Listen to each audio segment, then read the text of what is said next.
Hello everyone and welcome back. This is the Silent K and today we are resuming our battle against Gribbly. This is a company versus company of combined arms. 32,000 points. This is episode 5 of this battle.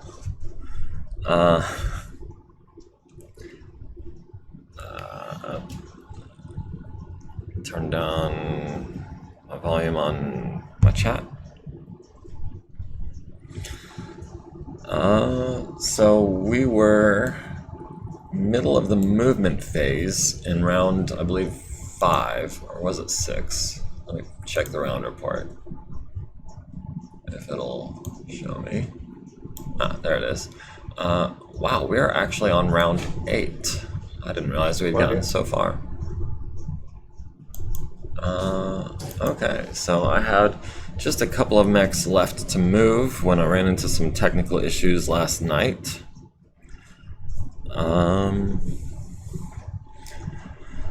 So I've still got the Terrier and the Tigress that I need to do something with. Now the Tigress is looking at all of these massed forces of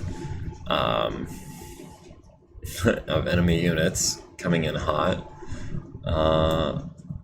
There's an objective here that we're holding with infantry. I think it might be... Oof. Tigress is not super mobile under the best of circumstances, and right now, actually, she is a little hot. And not terribly well armed for dealing with things at this range, with just the ER large laser and the extended range LRMs. Where do I want to put her? Maybe I could back up and try to kill some of these Achilles.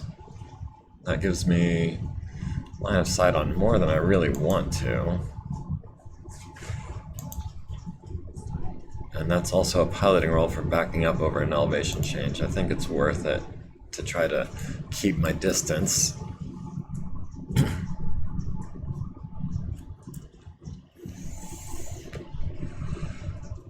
And the Terrier over here coming in for, I guess, sort of a flank with a couple of large lasers. Thinking, well, only one large laser this turn because of heat issues, but I think I can get a back shot on this Thunderbolt. Because I know I'm not going to be able to hit this Crow. Flanked 20 for a mod of 6, that's a difficult target. Yeah.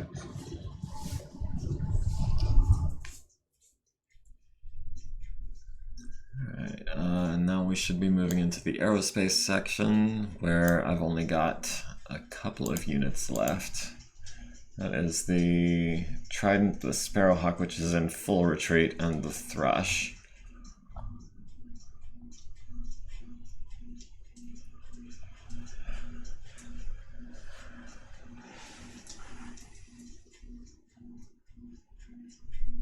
And you still have, what, 2 Reavers, and... Do you still have 2 Reavers, or are you down to 1? Just 1, and 2 cheetahs. Okay, so you do have air superiority, but not an overwhelming amount. There's only so much you can do with 3 fighters. I mean, it's gonna hurt, but it's not... I mean... It's better than 2 Reavers, that's for sure.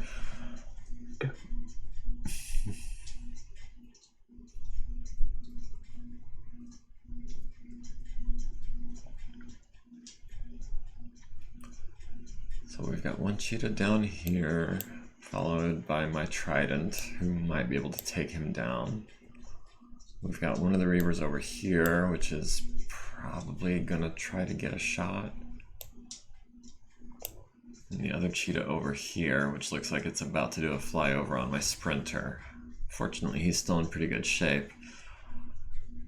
Oh wait, no, I read the arrow wrong. He's pointing the wrong direction for that. Wow, that is quite a spiral you've flown there. Hopefully that's not too many G's for the pilot. Yeah, considering each turn is supposed to be 10 seconds. That's what, 300 degrees in 10 seconds? That's 30 degrees per second. That's some pretty high G's, I feel like. We might as well start with our Sparrowhawk since we know what he's doing, and that is trying his best not to crash. I'm afraid to even have him try to turn to get to a closer map edge. He'll be off the map next turn with his single point of structural integrity.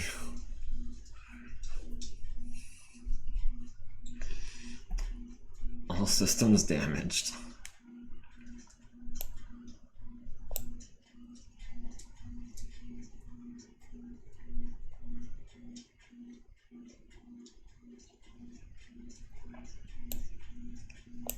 So I'm actually kind of surprised that you moved your Reaver first. I would have expected him to try to go last to try to react to one of my fighters and shoot them down. So that's, I would consider that an interesting move. And it doesn't even look like, I mean, I see that you've flown over the Fast Cat and my Raiden battle armor that are holding that objective. So I'm guessing the Fast Cat is probably going to take a flanking shot from an Autocannon 20 Ultra. Because I don't see much else that he has that he can shoot at. Aside from maybe my Thrush over here, who may also be pulling kind of a spiral maneuver himself.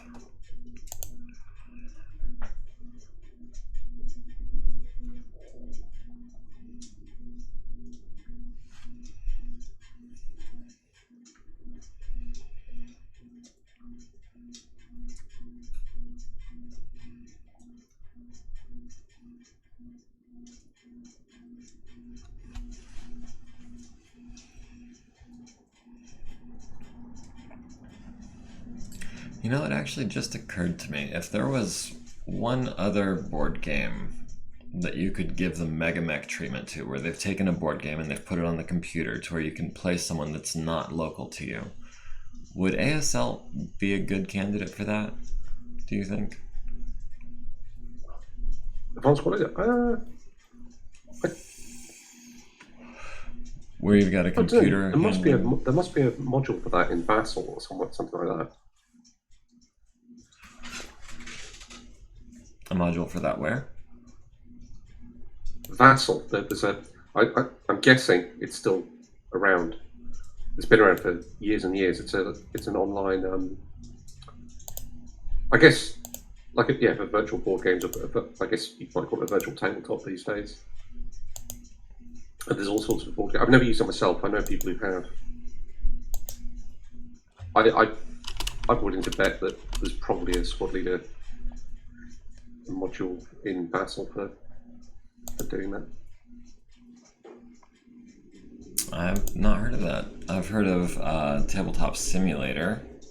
I've heard of Roll20, which are both supposed to be kind of the same, like tabletop game to computer platforms, but I've never heard of Vassal. I don't know if it's just because my experience is limited, or if perhaps because you said you hadn't seen it around in a while. Well, I mean, I've never really used it, but yeah, let me look it up.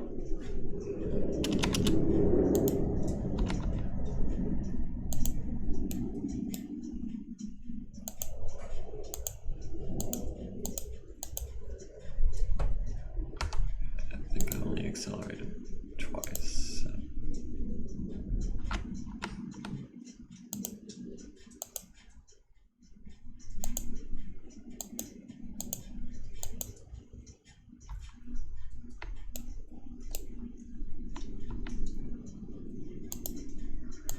Burn up some of this thrust so that I can end up perfect. All right. It looks like someone may have already done it. Ah. So I guess that kind of confirms that it would have been a good candidate if it's already been done. Yeah. So I've got my trident and my thrush right there on your 6. Your reaver is basically flying around uncontested though.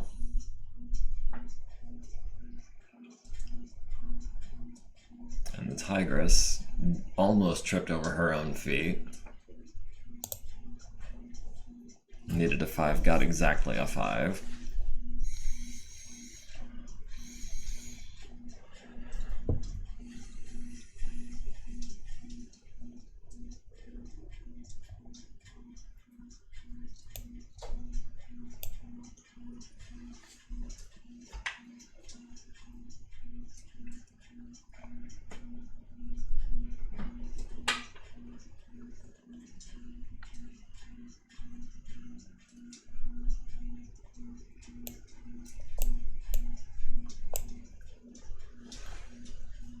Okay, so I see you're tagging the terrier and the crab so far.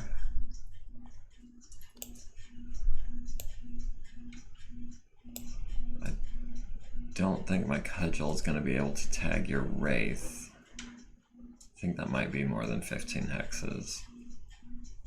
If not, it'll be close. It'll probably be like an 11 or something if I can.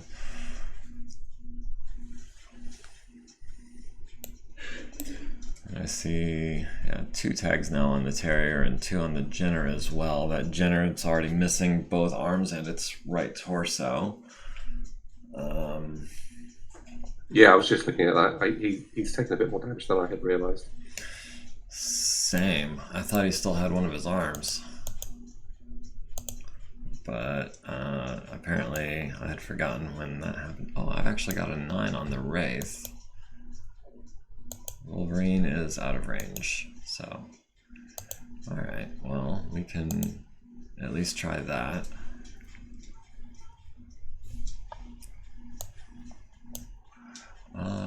Miss. You did tag the Jenner. You also tagged the Tigress. Tagged my Cobra Transport. Cudgel missed the Wraith with his tag.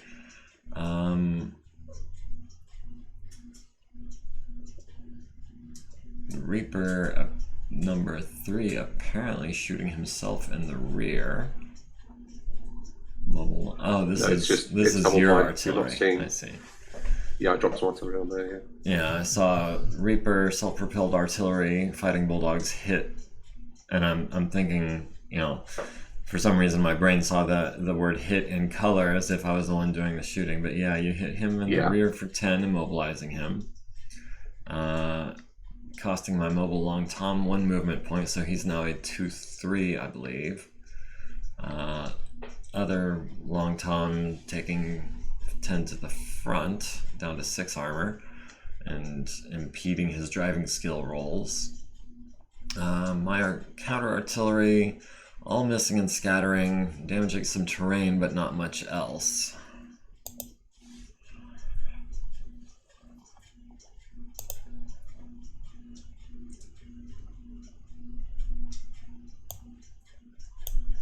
Alright, and some infantry gets to take a shot at short range, even. Oh. Yeah, they are not going to be able to shoot this turn. But at least they're in decent cover. Alright, the Gauss platoons have no target. Because you really have not pushed this objective very hard at all, which I'm fine with. I don't mind holding it. I, if anything, feel like I overcommitted to it. What, the fortress? Yeah. Well, I don't know. I mean, depending. Again, it would depend on how long the game would go, but I mean, it could have been a target. I did consider attacking it. No, it was pretty heavily defended. It had an entire lance plus a couple, you know, plus a significant amount of infantry.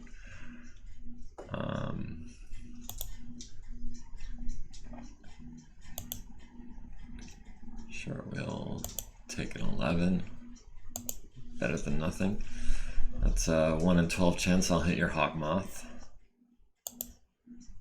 And that is a 58% chance of taking out some infantry myself.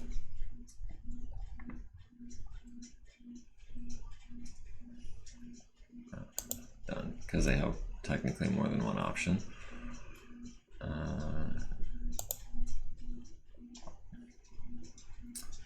And then the little lighthouse kind of situation down here at the bottom right, you also haven't pushed that one very hard either.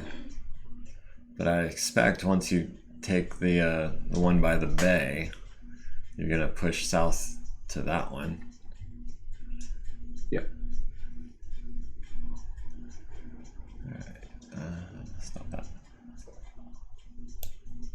So what targets do we have over here? It looks like just this guy, so that's gonna be the left side. So we've got 9s there as our best shot.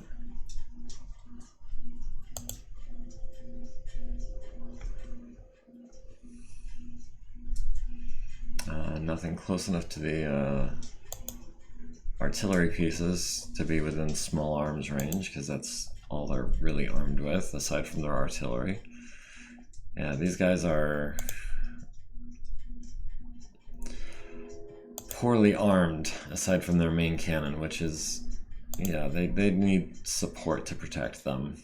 And I've kind of left them hanging in the wind. Alright, LRM carrier I don't think is going to have anything in visual range.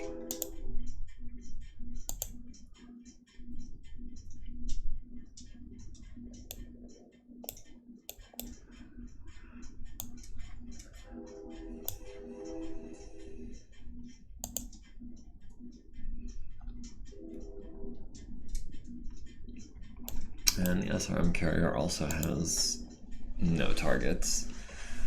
We're getting to you, Sprinter. The Savannah Master with no armaments, the J. Edgar immobile, and oh, actually has 13s on your Crow. So that's, yeah. Now the Trident on your Cheetah is in your, it's in my dead zone. Well, I did not consider that. I do have... How many turns is that partisan I've got? Is that stunned for 4 turns? What is that? I can't read. The partisan... What does that say? Stunned 1? I can't. Yeah, that says stunned 1. Okay.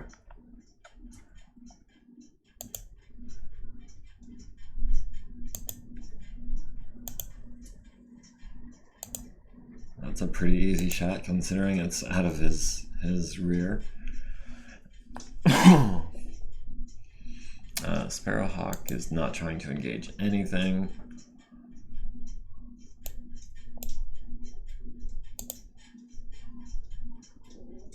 I didn't realize this thrush was damaged on its left side. I've got no target with him either. Well, my aerospace fighters are firing exactly 1 small laser between them. Okay. Hopefully it's enough, but I highly doubt it. We do have 17s down here, 18s over here, but mostly blocked by smoke and woods.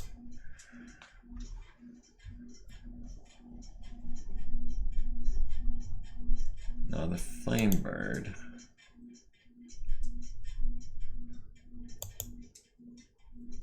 has 10s and 10s, 11s,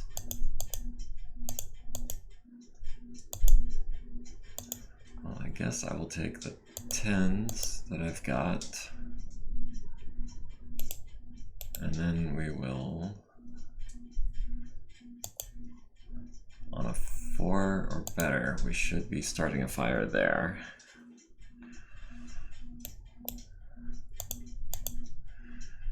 Ooh, 13s. That's 4 skill, jumped is 7, target jumped at least 7 hexes, so that's 11, 12 for medium, plus the woods. Yeah, that's not a shot at all.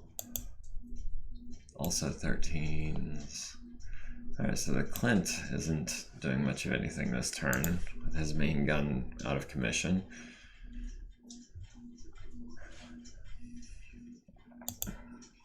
Foxtrot, however, has 7s into the back of your Wolverine. He is going to unleash some serious laser spam. Ouch. Yeah, he's carrying 6 medium lasers and he thinks to use them.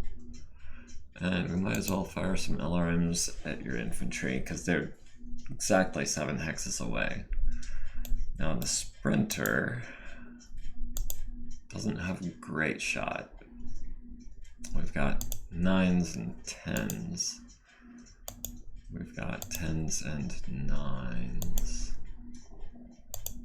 And also 10s and 9s. So it looks like the Wolverine is the better target in this case, simply because he's less evasive. That Wraith, man, I didn't realize how fast those things were. And it's pretty well armed for as fast as it is. The Wraith. Yeah, yeah. The one that's already missing, what is it, his large laser, I think? Or is it the 2 mediums he's missing? 2 mediums, yeah. So I mean, it's got a big engine. It's got a big XL engine. It's about on the edge of what you want to do with a medium mech, I think, in terms of speed. I mean, I like it though. It's faster than a Phoenix Hawk, which is pretty significant, I would say. And then on top of that, it has a large pulse and 2 medium pulses, which is not an insignificant amount of firepower.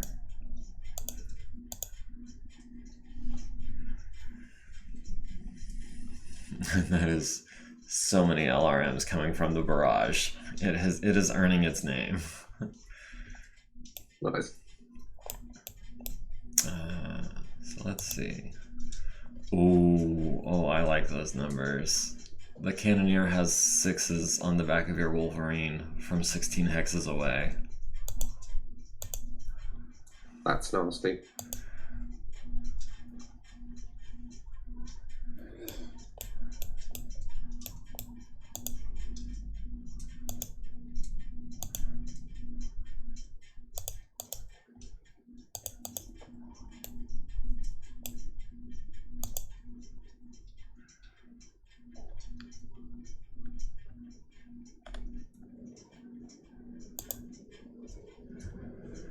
Yes, reinforcements have arrived.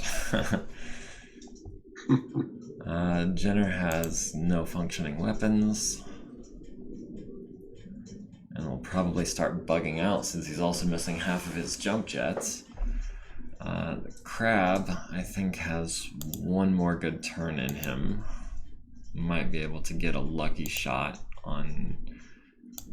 I think your Rifleman is my target right now, since he's got such a low movement modifier.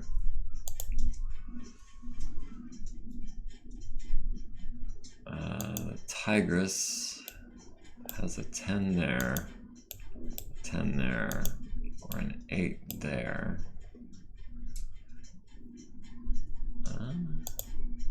Or a 6.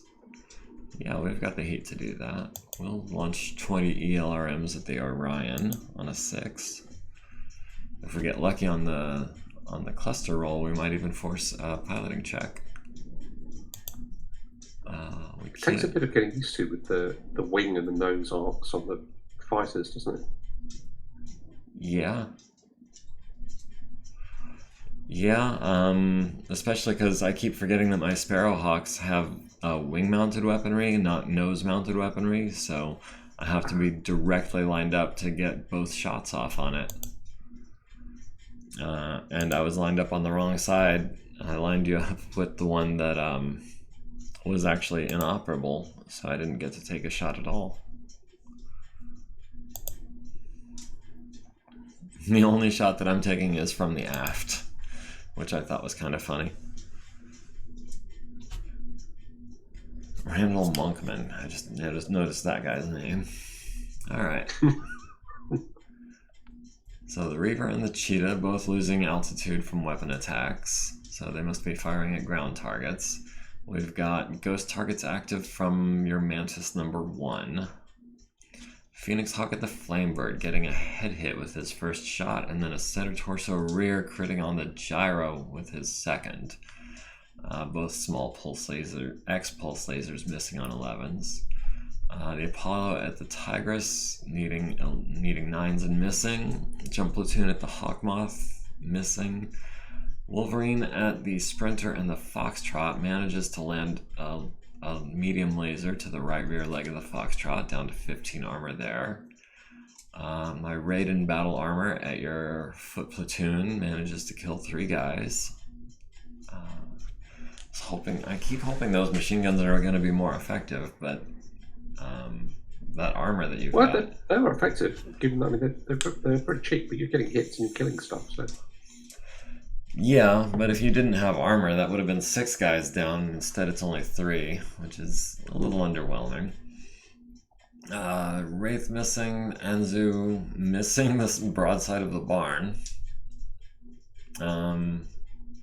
What building was he trying to collapse? Your Anzu? The objective building? Yeah. I see. Because we had determined that even if the building is leveled, the objective stands. Yeah. My Cobra at your Gauss Rifle Foot Platoon missing.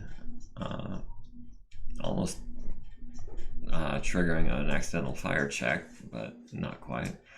Thunderbolt at the Jenner destroyed with light Gauss and some LRMs to the center torso. So that is one less item on my initiative checklist. Archer at the Tigress landing 12 LRMs, all of them to the center torso. And popping off 2 medium lasers at the Crab, but both missing because I'm lying in the bushes, hiding with one leg. Marauder also firing at the Crab and missing, and actually he missed by 1, so if I had been standing that would have been a hit. So yes, hiding in the bushes from a Marauder. Your Anvil firing at the Terrier, needing 7s and 8s, not quite hitting any of them. If you'd rolled that 7 earlier, you would have gotten it. My Trident firing the small laser at the Cheetah, hitting him in the nose for 3 damage, but not triggering the threshold. Your Rifleman at the Cobra, hitting the rotor and the right side, and the engine, immobilizing and destroying the Cobra. Crashed and burned. Flamebird needs a 0 to ignite, rolls a 2. So he was desperately trying not to start a fire with that roll, but it was just too easy. So that is a fire by that objective now. Your Awesome does land a hit on the Crab for 15 to the right torso, which, yeah, if you can take out that right arm, I won't have anything left except for 2 medium lasers, and I'll definitely punch out then. Because right now he's propping up on one arm and firing with the other. Foxtrot firing into the back of the Wolverine, hitting both legs, left one twice, hitting the right arm and the right torso rear. Partisan at the Terrier, hitting with a light Gauss rifle to the right leg, and also one of your LBX pellets, other pellets to the left leg and left arm, down to 4 armor on that left leg. Hawkmoth missing my Jump Platoon. My Sprinter hits your Wolverine in the center torso rear with the plasma rifle, causing an extra 5 heat, and going internal. Medium laser to the right torso rear, taking out a couple of heat sinks. Or maybe just one twice. We'll see. Excuse me. Your Mantis firing ER small lasers at my Reaper, hitting the left side, but not doing significant damage. Barrage at the Hawkmoth, hitting the front, the right side, and the rotor, destroyed by damage, and then immobilized. So that was worth the ammo expenditure. Gauss Platoon at the Flamebird, missing on an 11. The other one needing a 7, hitting for 9 damage. that time. 2 to the right leg, 2 to the center torso, 2 more to the center torso, 2 more to the center torso. So that is 2 potential crits, neither one of them doing anything major. And then, ouch, ouch, yep, destroyed by the next platoon. Needed an 8, got a 9, hit for 9 damage, and if it hadn't been for that missing right arm and right torso, could have soaked some more of that. But that does cause an auto-eject. So the Flamebird is down after starting exactly 1 fire. I was hoping to get more use out of those Infernos, but again, reinforcements are en route. Gauss Rifle at my Raiden battle armor, hitting Trooper 2 and 3 for 2 and 1 damage respectively. The other one firing at Trooper 2 and 4 for 4 damage and 2 respectively. The Achilles at the Tigress, hitting for 2 damage to the center torso, and the Cudgel, still taking back shots on the Wolverine, critting on the Gyro with an ER large laser to the center torso rear, and also to the left leg for 8. Reaver at the Fast Cat on 11s and missing with all of them, but not building up any heat or using any ammo because streaks are cool. Crab landing a medium laser on the Rifleman to the right torso. Didn't destroy your searchlight though, and I know that's a point of pride for you. Your Cheetah firing at my Long Tom, hitting the left side for 15 damage, not quite going internal, not quite getting that crit. And then your Cheetah shooting into the back of my Trident, destroying it by engine destruction, and sending it spinning out of control. Tigress missing the Orion with the LRMs on a 6, only got a 5. But my Terrier did get your Thunderbolt in the right torso rear, going internal, but nothing good. Wolverine falling down, taking 6 to the right torso, and his first consciousness check. And possibly not getting back up, because he's going to need a 9 with that cramped cockpit. Yeah. Do we have careful stand rules turned on right now? Because that would bring it down to a 7, but it would cost you your entire turn. And now we go for the kick on a 4 because you're prone to the rear because you fell on your front. Hopefully going for that center torso again. And then I will try to kick your Achilles on a 9 and hopefully not fall down. I don't normally kick on a 9 with a regular pilot. And I fell down. Took 6 damage to the right leg. You don't have luck with kicks? No, really not. Even the Foxtrot missed on a 4. I thought that was almost guaranteed. I mean, a 4 is almost guaranteed. It's an 11 out of 12 odds. Oh, my dice hate me. This is a running theme in my life. So it looks like your Anvil is at 7 heat. Everyone else is at 4 or below. Lots of fire, lots of smoke, but no control, no other end of round checks. Ouch, I am down to below that 66% threshold, so if you can pull one more objective, you've got this. So yeah, you'd need 2 objectives plus the damage that you've already done to my team would do it. Yeah.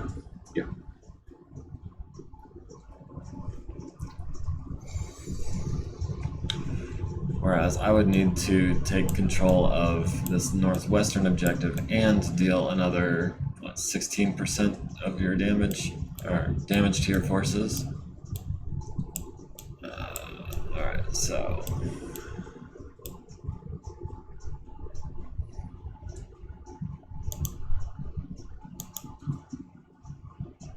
go ahead and fire here. Some thumpers. I'm thinking I'm going to try to send a couple this way to try to tag these guys, and probably a couple over here to try to slow these guys down a little bit.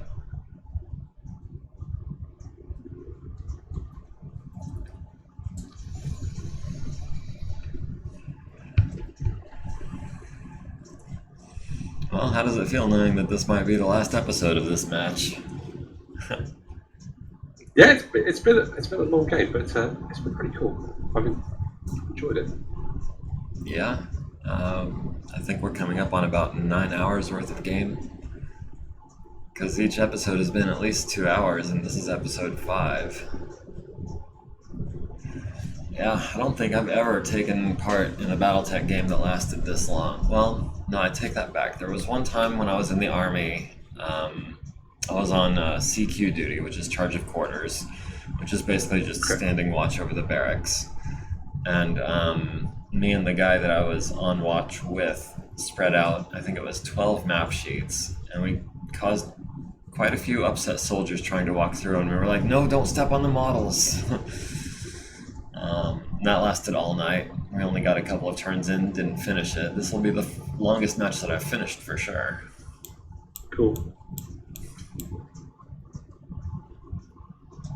So yeah, I'm thinking here. Yeah, I don't normally play company games. I usually play 1 or 2 lances. 3 lances at the tops, but this is significantly more than just 3 lances of mechs with all the infantry and vehicles. Yeah, I think the aerospace and the artillery and everything else is the thing. So I think company size is good. I think maybe next time Like a 12 on 12 instead of a 50 on 50. Yeah, well, I mean, I think a little bit of infantry, little couple of vehicles is fine, but I think it is the aerospace and the artillery which is slowing it down a little bit.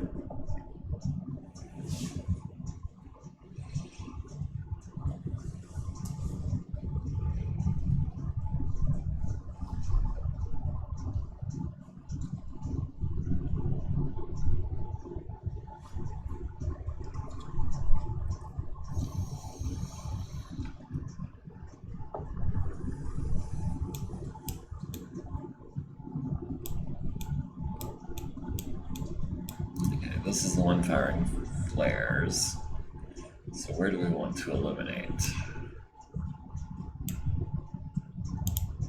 I'm guessing probably about there, maybe.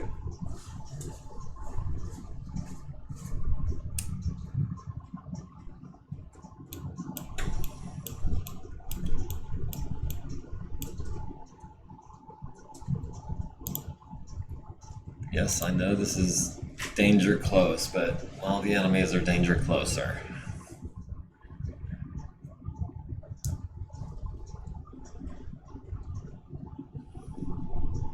And this is also my last round for shooting long toms, because they only had 10 shots without their trailers. Yeah, there aren't many long-time units available. I was thinking of making a custom, a simple custom one with a little bit of extra ammo. So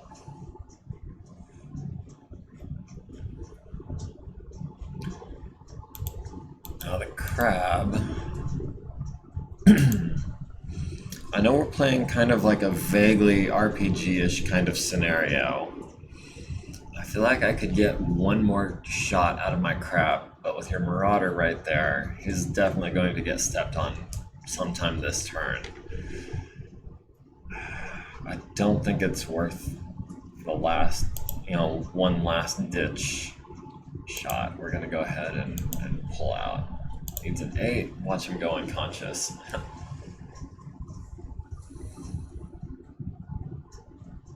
He took some hits, but I don't think he's unconscious. Yeah.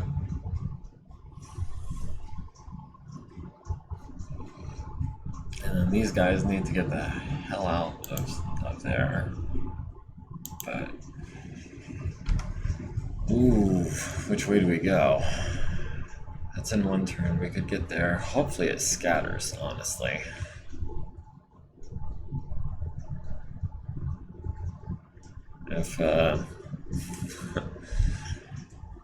If there were people in the chat that'd be saying, this is the Silent K we know, dropping artillery on his own infantry.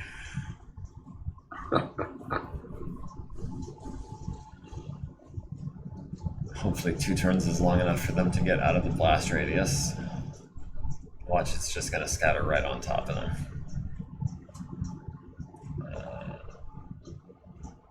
These guys. What kind of terrain are we looking at here? This is woods. This is smoky woods. Yeah, they don't have any choice but to move, so I'll go ahead and get them out of the fire.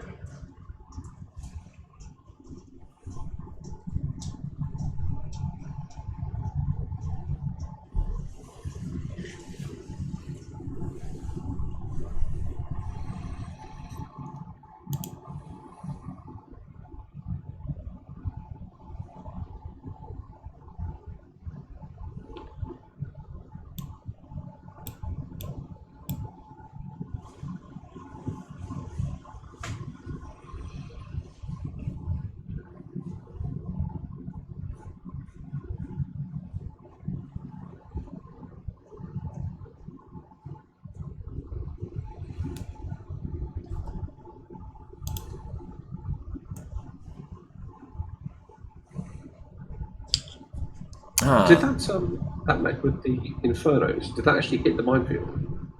I don't believe I was shooting at the hex that your infantry were in. I don't think they were in a minefield hex. Oh no, but did he walk into the mines? I mean? No, he avoided the mines. I think maybe because he jumped into that hex. I don't remember seeing a roll for it. Okay, Varenk is in the chat. He says there they are, but he's going AFK for a second, so I guess he'll be back momentarily. But it's nice to have someone in the chat at least. Yep.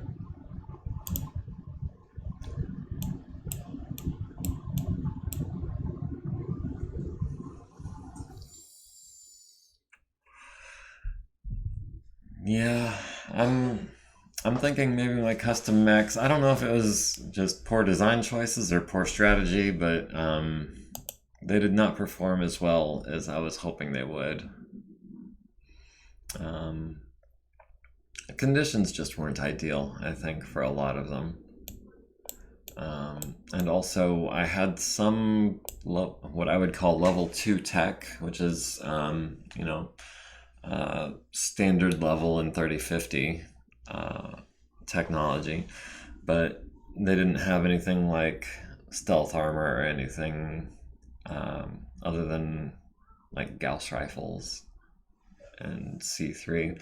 So they could have maybe been up-teched a little bit and performed better, maybe. I don't know. Yeah. Most of the later tech options, it's more of a niche or specialist thing. Right, but if you have... So like this... like I was going to say, like your LB5Xs were specialized against VTOLs, so you were able to get good use out of those. You had, besides the anti-air, you also had your VTOLs with the stealth armor, which, honestly, a VTOL with stealth armor isn't exactly a niche unit, unless provided you're using recon at all. Just insanely hard to hit.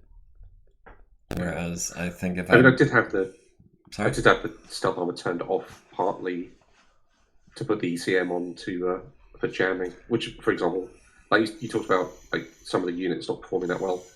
I mean, bear in mind, I did jam your C3 unit for 2 turns before I managed to destroy the C3 master.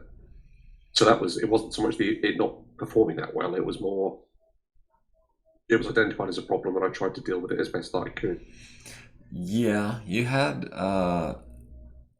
That's what I mean when I say I don't know if it was the equipment that I brought or the strategy I was using, but it felt like a lot of the things that I was trying to do, you had counters for. And I don't feel like I was able to counter your strategy very well. And I don't know if it was poor playing or poor planning, but something didn't come together for me. Hey, it's just one of those things. Yeah. I did manage to hold 2 objectives, and for that I'm Um, I'm cool with that.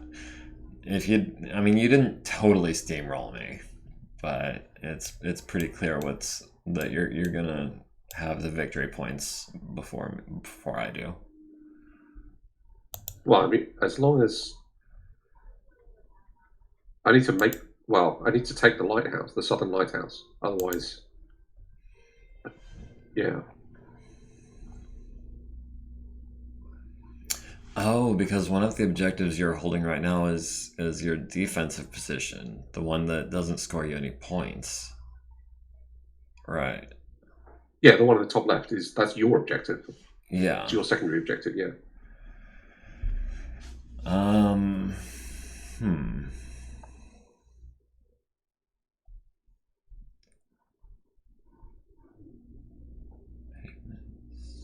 Trying to get these guys in smoke 3 hexes from there, but I'm not seeing it. Yeah, we can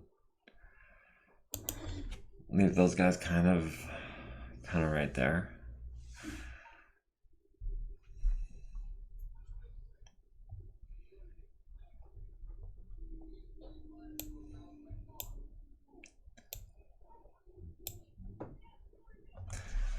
But once you take the lighthouse up by the bay, and you've already got 1 victory point for eliminating a third of my forces,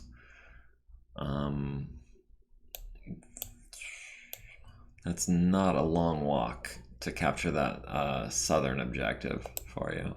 Yeah, and see, that was the risk because I thought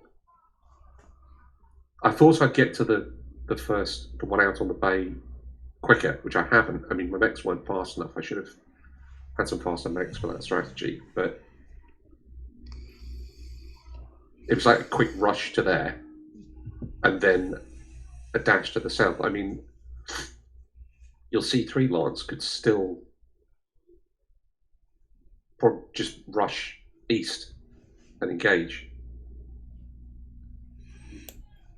Well, they're trying to, but that is my defensive lance. They are the slowest lance I've got on the field.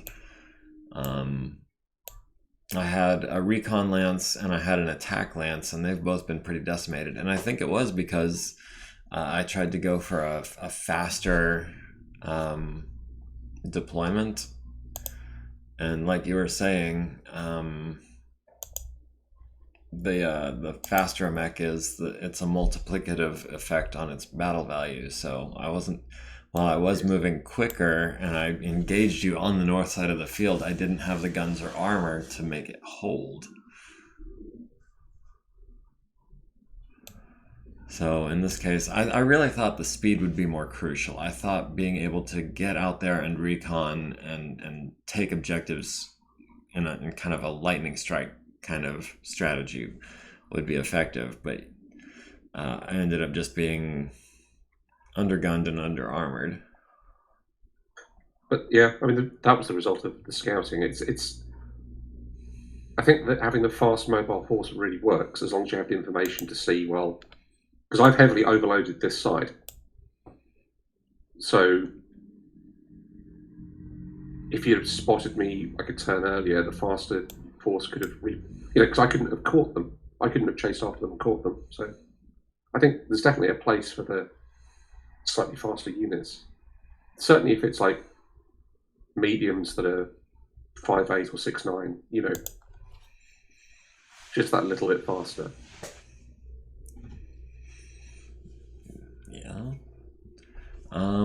Yeah, the crab was the slow member of my attack lance, and he was a 5'8". The others were all 6'9" or better. The recon lance was all, I think, 6'9s, except for, I think one of them was a 5'8". But then over on the other side, I've got, the barrage is a 3'5", the cannoneer is a 4'6". And then I had the sprinter who was going to go out and try to engage at close range and bring the C3 network with him. But you ended up not engaging the way I was expecting. So now they're trying to reposition, and the sprinter is the only one that's able to get close. And even like the barrage, he's so slow that he can't he doesn't have LOS around the woods, so he's effectively neutralized as well.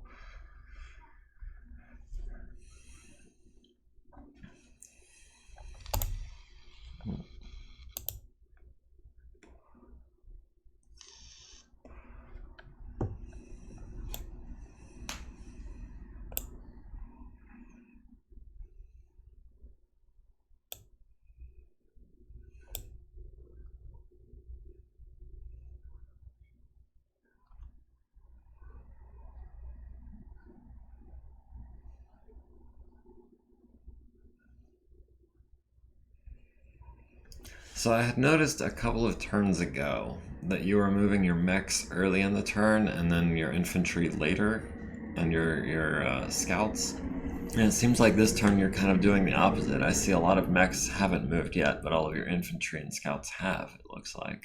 Yeah. I tend to, if I've looked at units and I've decided I know where I'm going to put them anyway, and they're not close enough that your movement will matter too much, I'll just move them first anyway. Yeah, and I tried to arrange my unit list to where the slower and less crucial elements are going first, and I've basically been sticking to that for the most part. Because yeah, I mean, I've got 4 squads of infantry on one objective and 4 squads of infantry on a different objective, and they're just holding still, waiting for the battle to come to them. And it's gonna be a little bit.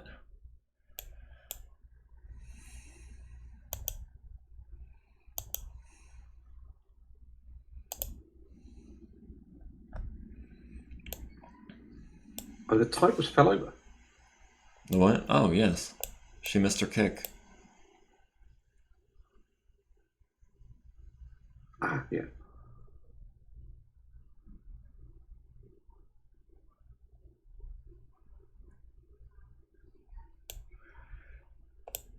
So really, the only mech that I have, I've got 2 mechs. I've got the Fast Cat and the Terrier, and they've both taken some significant damage. The Tigress is trying to stay relevant, but it's not going super well.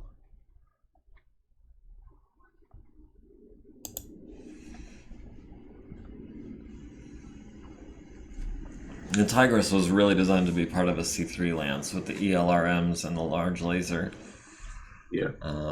Now that they're closing in under the minimum range and we don't have the C3 network up anymore, she's really feeling undergunned and kind of useless.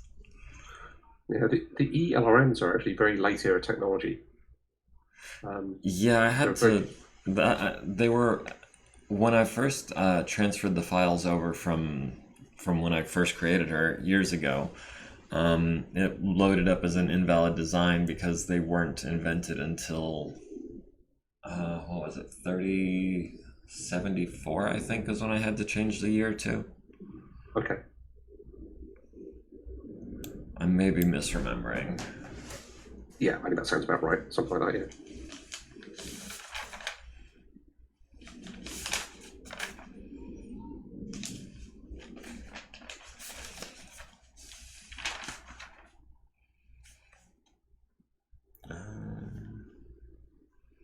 I guess I didn't write it down. But I did make sure that it was before 3087 at least.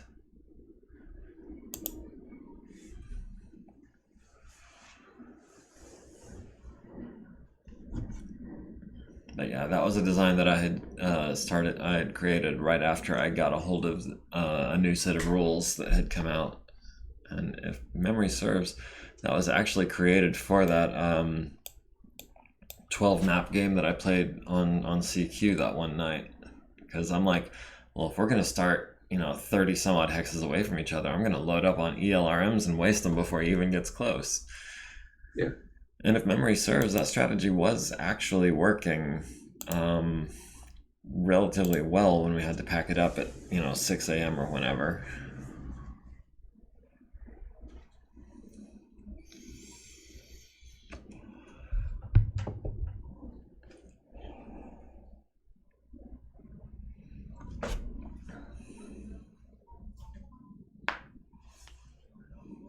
Oh, Rank is back. Um, no, you haven't missed me bombing myself, although I don't know if you can tell it's about to happen. Um, so these are my infantry. They were here, and I've got artillery coming here, here, and here. So they're trying to get out from under incoming.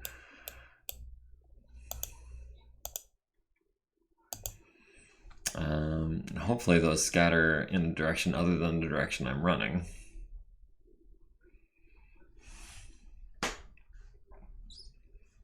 Watch, that's going to be the one that hits when I don't need it to.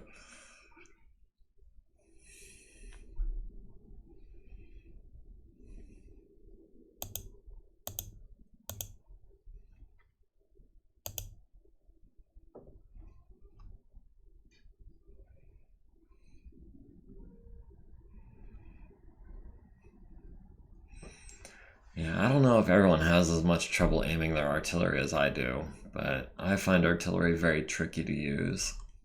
I do as well. I don't lead as far. I don't lead far enough. I think if it wasn't tricky to, or yeah, if it wasn't unpredictable to aim, it would be way too powerful. Also, that +7 indirect fire modifier is just ridiculous. I mean, it's pretty much guaranteed to scatter, at least to some degree. Because a standard gunner needs an 11 or better to hit under ideal conditions, which is a difficult roll. This is this guy. Need to avoid those mines.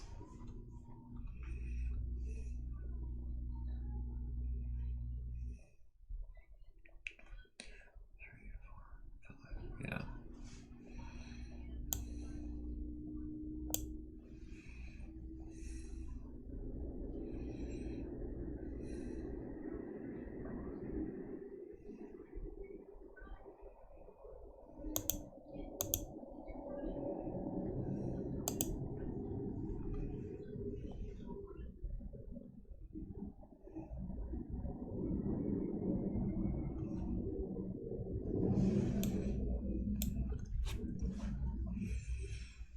Alright, well, I'm down to my tanks, I think, and my mechs.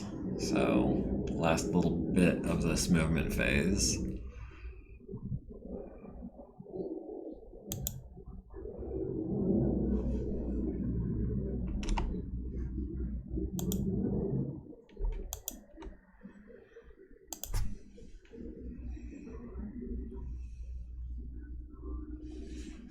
I don't know if I'm probably that way. Thought you were going to start later today. I guess I got here a little late. Yeah, we did get started a little earlier than we planned on. When I mentioned it in Discord, kind of posted last minute at around 11:30. I said we'd be starting at 12, but then we actually ended up starting maybe 10 or 15 minutes before 12. So yeah, not quite the earliest that we started because we did start at 11:30 yesterday, but definitely on the earlier side. You haven't missed much. We finished up the movement phase from last night, and we did one firing phase. My Jenner got taken out, and then we're most of the way through this movement phase now. The major thing that's happened is that my crab ejected, and I laid down some super danger close artillery. So you haven't missed much. I guess that is one silver lining to having this many units, is that you can miss 10 or 15 minutes and it's like half a turn.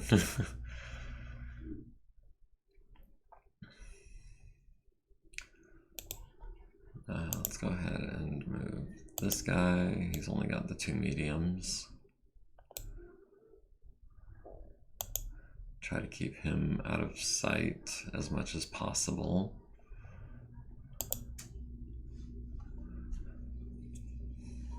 I'm not too worried about your Wraith knowing where he is. I'm more worried about the Phoenix Hawk shooting him because he has like pitiful armor. Yeah.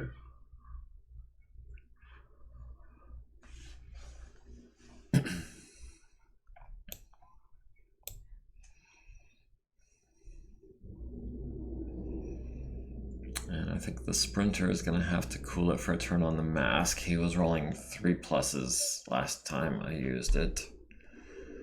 But Yeah, that's the problem I have with that.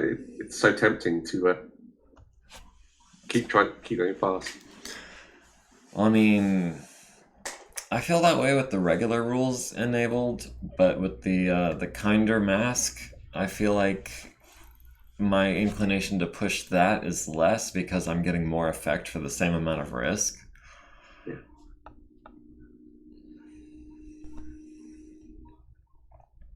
Oh, I didn't realize that was my turn.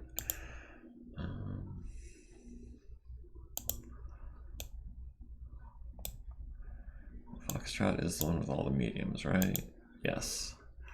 So where can we put him? Obviously nowhere in this section. But maybe... Let's see, if we give the Phoenix Hawk... Yeah, that's still in our front arc. That lets us unload a bit on this guy.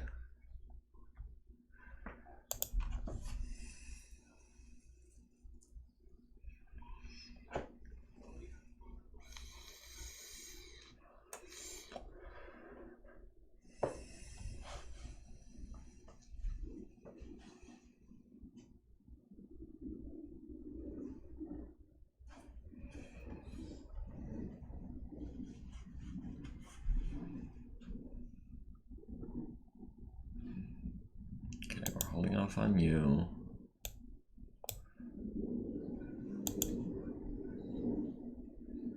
So he's prone, but he still has some guns that are going to be effective. Kind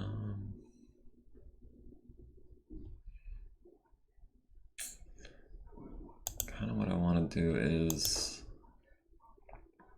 yeah, be more evasive.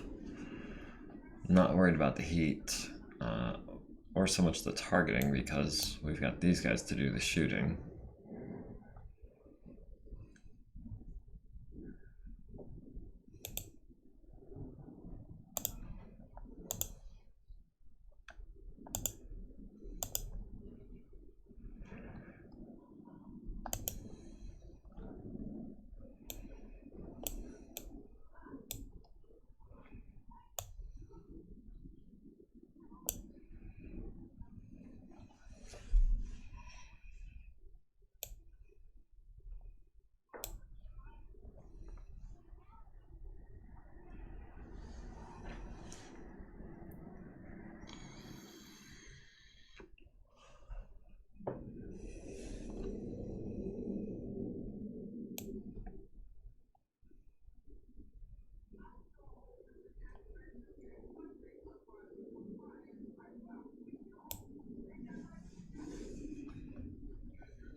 I'm quite pleased the cheetah fighters have done okay because they're a bit cheap and cheerful. Yeah, I think maybe my aerospace would have done a little bit better if I'd spent more time researching which ones I wanted to bring. But I really was just kind of, I was like, oh, this guy's cheap, I'll bring him and hope it does well. Yeah. And that's how I ended up with my aerospace fighters all having capabilities that I wasn't aware of. Like, I didn't realize quite how lightly armored the which one was it? The Sparrowhawks were. Those guys were not worth the points I paid for them. They just died too easily. And then the Thrush, I knew that he was more points than the others, but he's actually done the best out of all of them. Yeah, I mean, conventional fighters always have, I think they always have quite light armor. Or the designs I've seen have anyway.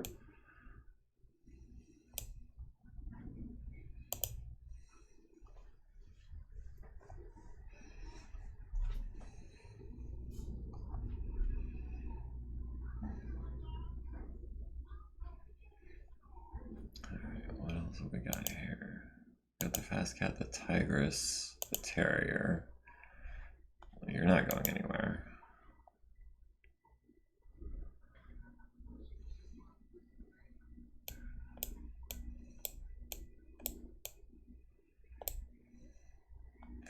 So you've still got your Anzu to move, and I forget what he's carrying.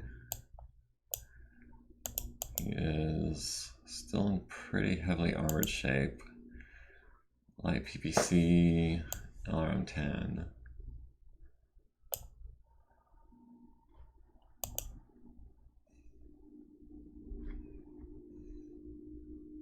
Yeah, I've never used the Ansu before. It's a sort of later era mech that I normally use. I kind of like it. I mean, it's a bit slow, but it's got an interesting mix of weapons. It's got a PPC capacitor as well, which I've never used before, which is interesting. I've never used one of those either. Does that give you, I think, what is it, bonus damage for extra heat or something? Yeah. 5 heat for 5 damage. On a light PPC, that's double your damage. Yeah. That's a good deal, all right. So we've still got the fast cat, the terrier. This pilot doesn't need to do anything.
Alright, are we down to our last two?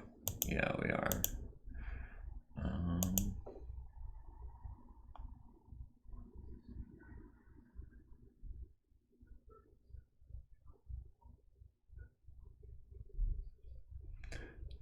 Just out of curiosity, what would happen if...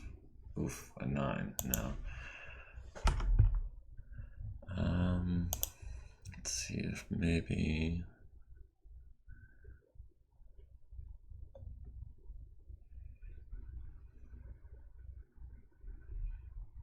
Two large pulses, no, that is not ideal.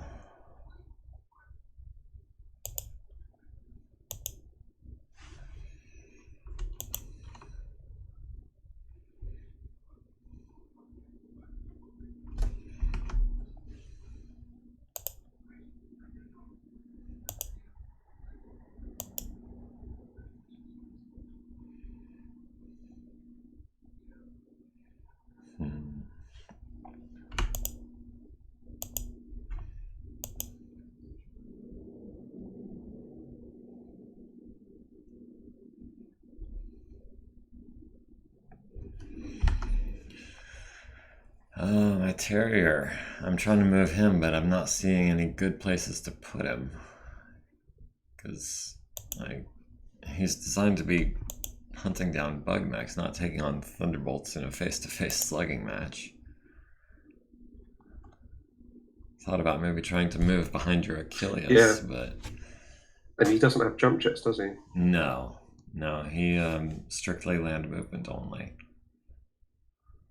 Jump jets would have been nice, but I also wanted to get 2 ER large lasers on there so that he could take down, say, a fleeing locust or something. Yeah. Yeah, that makes sense.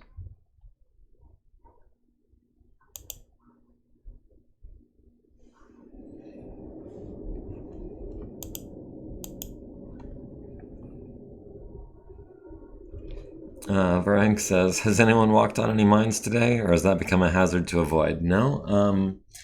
I've been avoiding the mines so far today.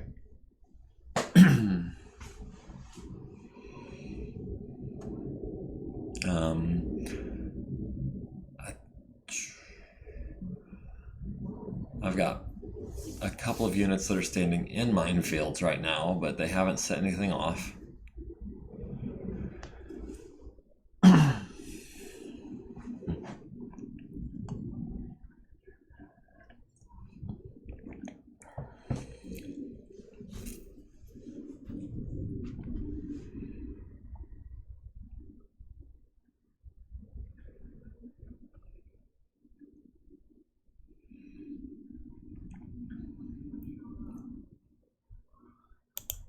Oh, right.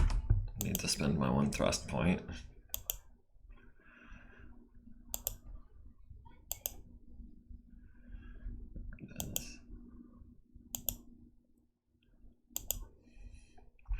Alright, Sparrowhawk is gone. Safely retreated. And the aerospace techs have got some work to do. Oh yeah, they do. Avionics are a real pain to replace. Those take like a month.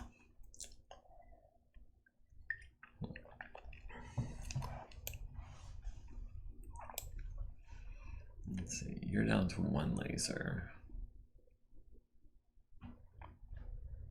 And it's the one on your right side.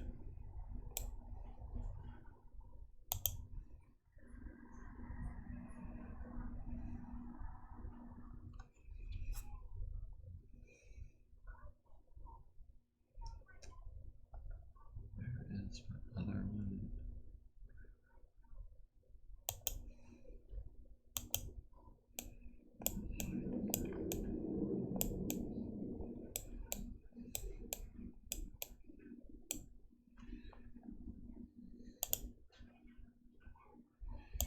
Oh, no, I'm down to one fighter, and it's down to one laser.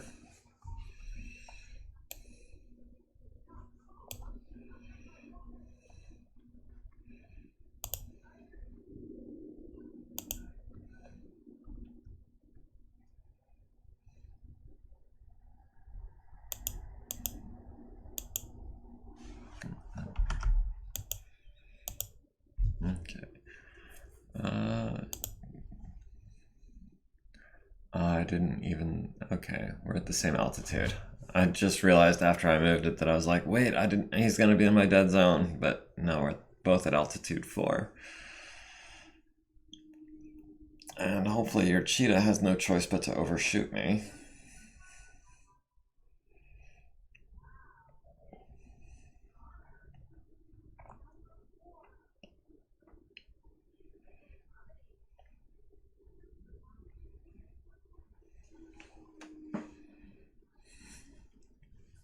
Air superiority lost. Yeah, no, I had lost air superiority a long time ago. I'm just hoping to take down this Reaver before he destroys any more of my ground forces. Like, I can live with 2 cheetahs. Oh, wow. I just realized you swung around all the way to get a shot on the thrush. Yeah, I feel like that thrush is probably going down because you might be shooting at his left side, and he has no left wing left.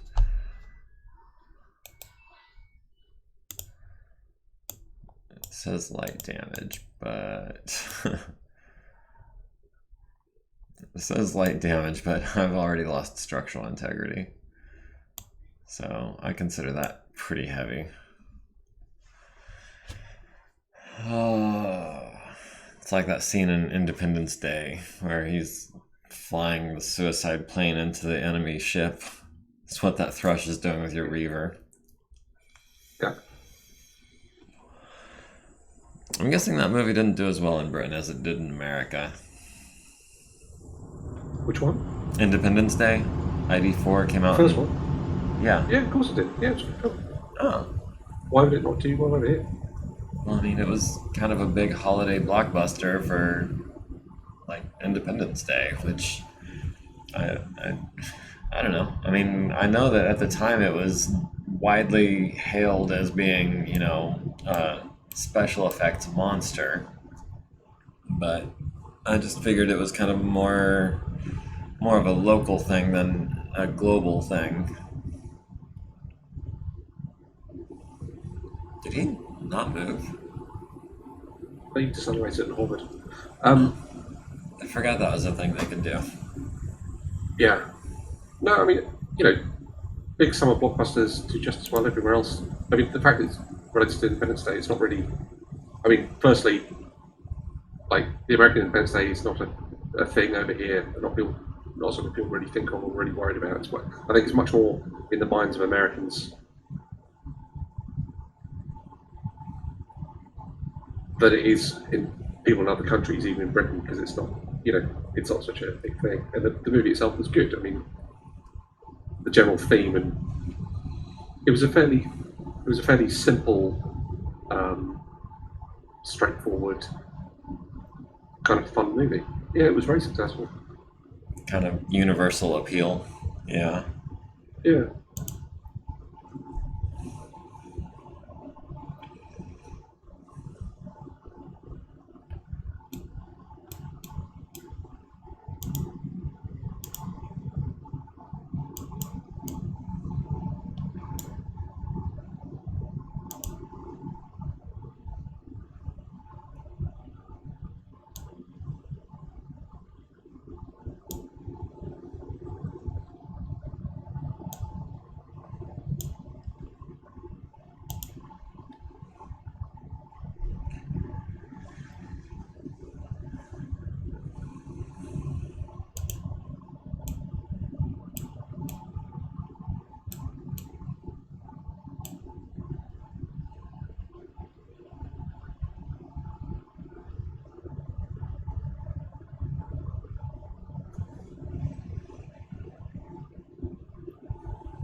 Oh, Lark is in the chat. He says he's finally here.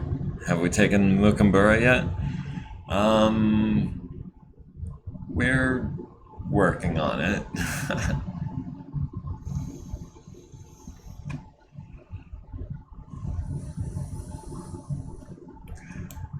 We're currently being overwhelmed up in this quadrant, but we're doing relatively well everywhere else. Over here, we've got my C3 network and some support working on taking out some guys over by this objective. Okay, I did tag the Wolverine. The Tigress has been tagged multiple times. Long Tom getting destroyed by artillery. Reaper hitting some terrain. I did hit your Partisan a little bit and your Anvil for 5 to the left torso. I also hit your Thunderbolt for 15 to the right torso and right arm. Turn some woods into a rough, so there's a little bit less cover over there.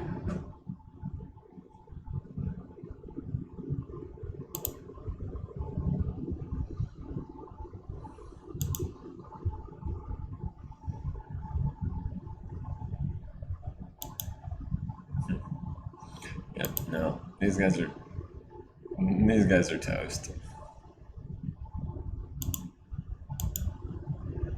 I forgot they moved.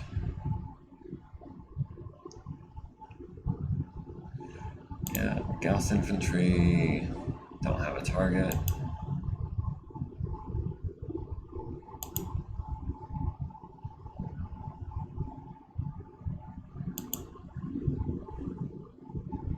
And that should be a laser platoon. They've got a 12. I'll take a 12.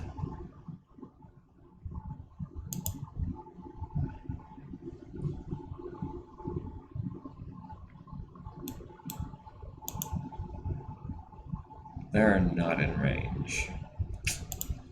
Maybe next turn.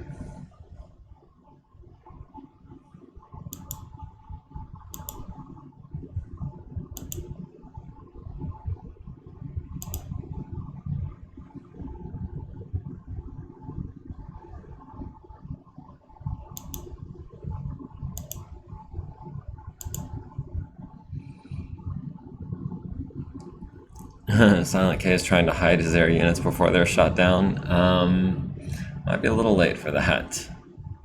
And then Lark says, I would have been here earlier, just had stuff to do, plus recording the Gundam Tech campaign mission for today. So how'd that go? Well, I hope.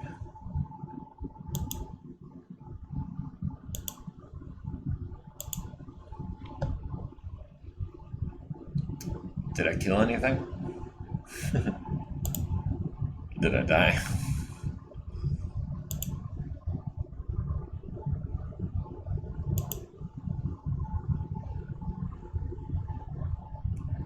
Was I even in the mission?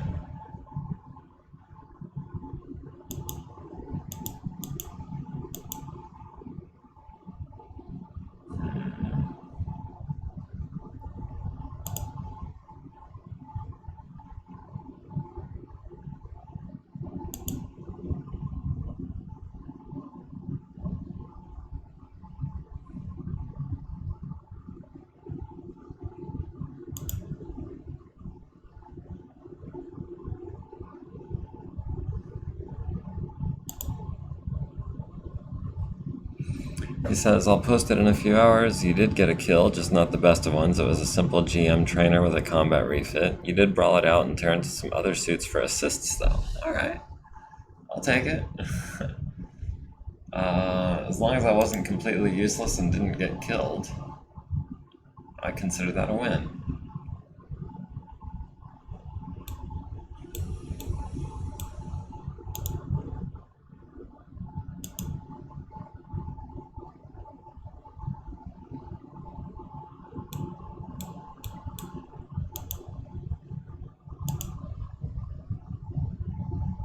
It's a long way to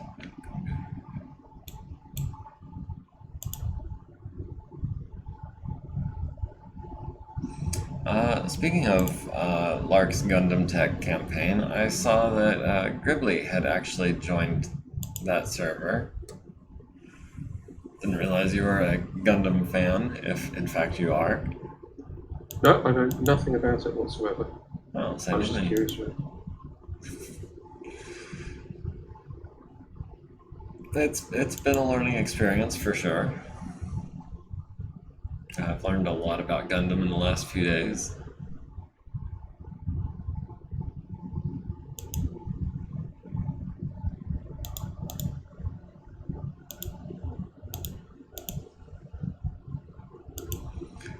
Ooh, we've got back shots on a Marauder. Or no, that's not a back shot.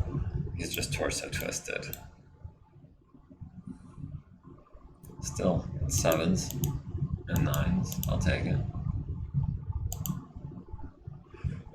He says, the team overall did story-wise get rid of an enemy ace, team 2, so we'll have to type out a new story log and add a reward MS to the inventory.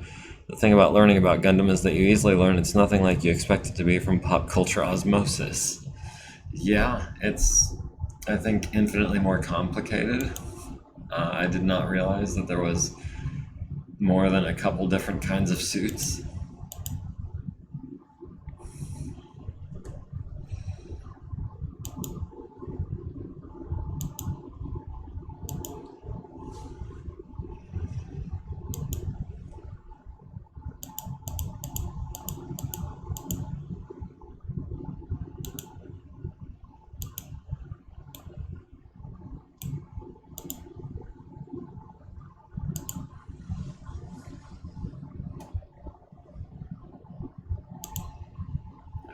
Hold off on you. I don't suppose you have any targets. That's long range. Oh, we do. Wait, yeah, screw it.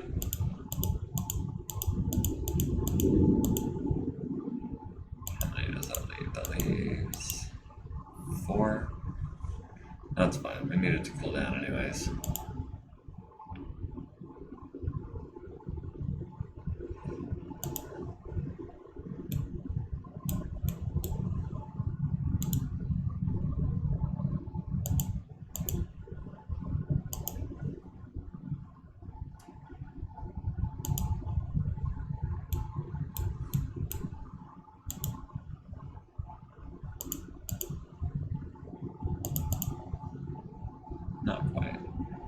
4 more hexes.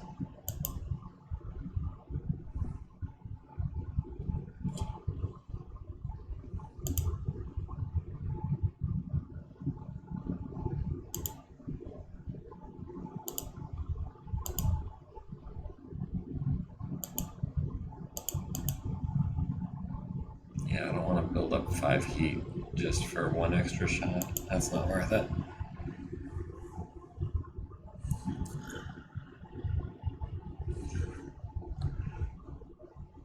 Yeah, Lark says he needs to add you to the campaign. If you're interested, I assume. Yeah. I was going to read a bit more about it first, but yeah, it could be interesting.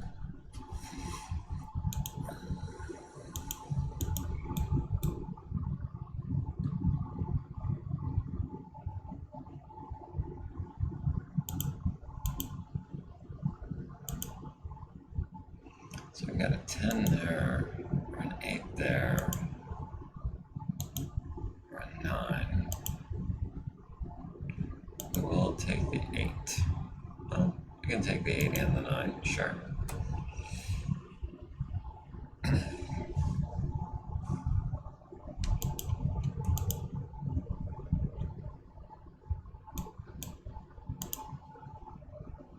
We'll definitely take a couple of 6s. Hell, we'll take a 10 too.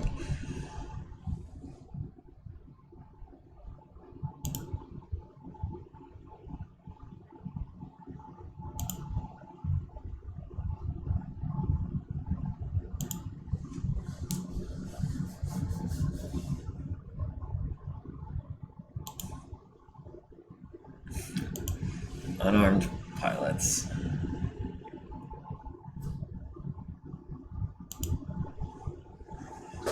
What do you think about having pilots on the map? Because I've always used it in campaigns. I was wondering, would it be worth it, like,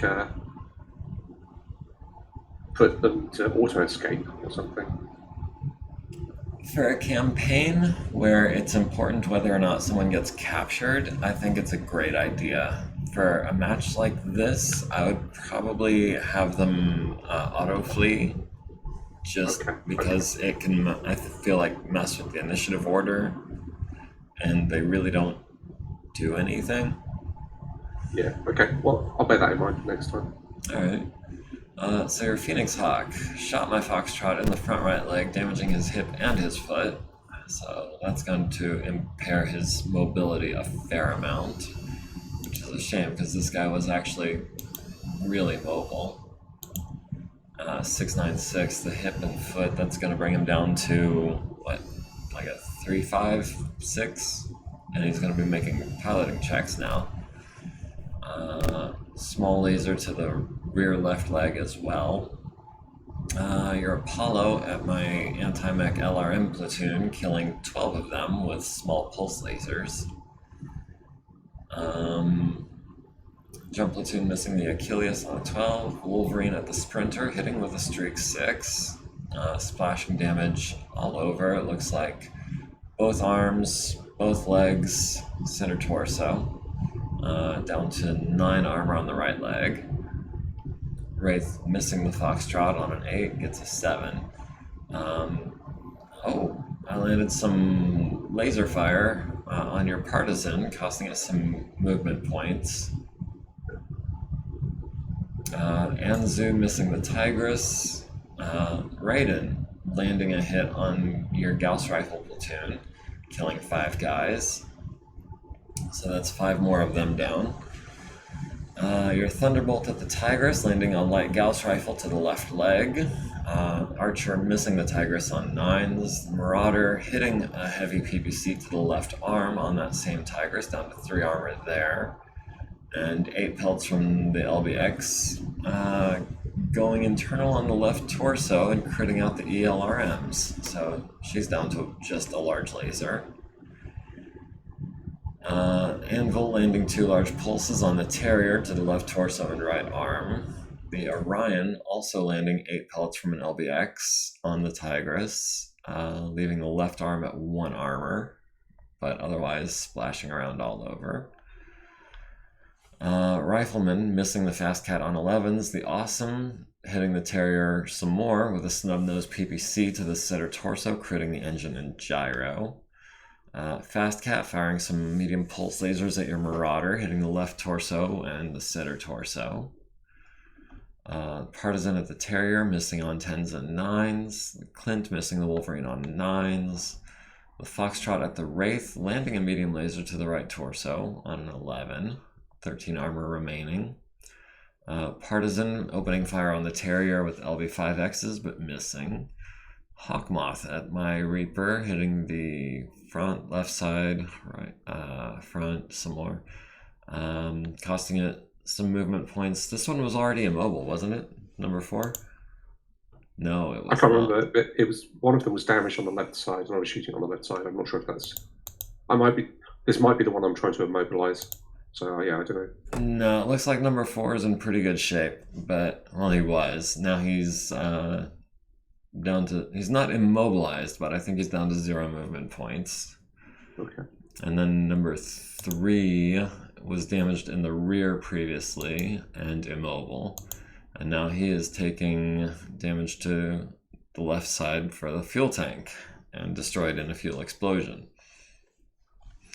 Barrage firing LRMs at the Wraith, landing hits on the building that he's hiding behind. 2 points to the left torso, 3 points to the right torso. Not bad for 11s. Your Mantis at Reaper number 1, which had already taken some mobility damage and was damaged on the left side and the front. Stunning the crew for a turn and damaging the motive system. The Cannoneer at your Wolverine, hitting the right arm, critting out that heavy PPC. That's a relief. The other one missing, though. I was kind of hoping they would both land. I know. On 6s, you can't count on 2 out of 2 hits. But I was hoping. Gauss Rifle Platoon at the Foxtrot, hitting for 12 damage to, it looks like, legs and torso. I mean, what else has he got? And the other Gauss Rifle, I mean, he is all leg and torso, being a quad mech. Yeah. Foxtrot getting critted out on his right rear leg to the upper leg and hip, and then upper and lower leg on his front right leg. Cudgel landing a large laser hit on your Wolverine's right leg, which with the gyro damaged is kind of less important to target. Gauss Rifle Platoon at my Raiden, damaging Trooper 3 for 3 points. The Sprinter hitting the Wolverine in the left torso with a plasma rifle, and the center torso with 2 medium lasers, down to 17 armor there. The Achilles hitting the Tigress in the right arm for 2. The Reaver at Reaper number 2, and this one, yeah, is dead now. That is, yeah, destroyed by fuel explosion. And also critting out the fuel tank twice, causing another explosion for, I guess, 0 damage. Since the fuel had already... When you absolutely have to be sure, I guess. Right. Tigress, landing 8 missiles on the Rifleman to the right torso and right arm. Your Cheetah hitting my Thrush with small pulses and medium pulses to the left wing and aft, sending it possibly out of control. My Terrier at the Thunderbolt, going internal on the left torso rear with an ER large. Foxtrot needs a... Let me scroll over here.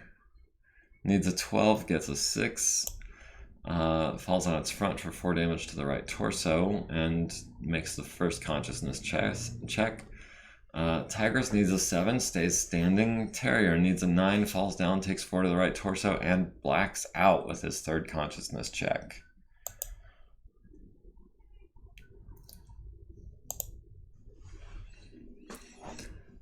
Okay, so...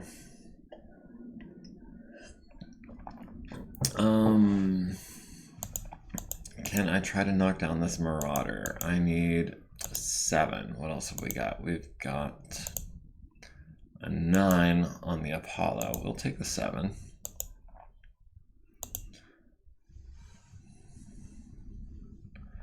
And the Sprinter will hatchet the Wolverine on a 4. Or we should be able to kick on a 3. Yeah, we'll try to kick on a 3. Watch, I'm gonna miss anyway. Roll snake eyes. The Tigris is not going to try to kick on a 9 this turn. As much as I would like to step on one of your Achilleuses, last time I tried, I fell down.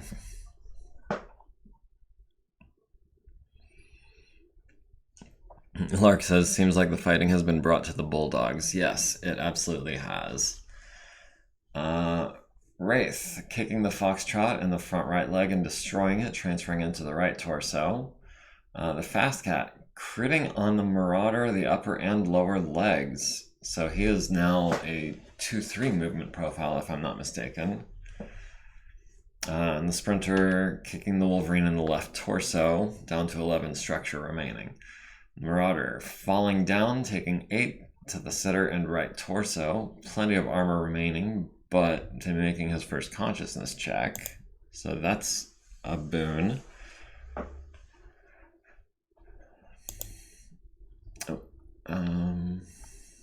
Accidentally clicked the button a bit early there.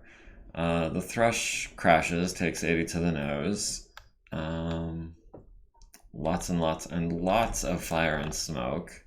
Oh, God. Phoenix Hawk is at 7 heat, Marauder is at 5 heat, Anvil is at 6 heat. And I saw one of my guys was at 7, but I didn't see which one. We have lost the initiative, and we are also about 20 points behind, or 20% behind on the BV front.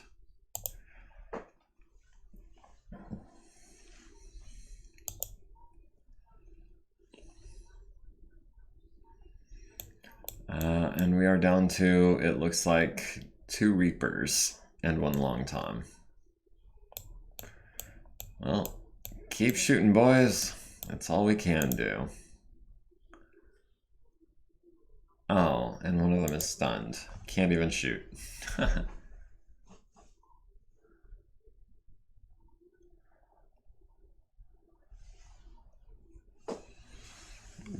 Truly a dark day for Commander Silent. I mean, I've lost before, just not when this many forces were on the line.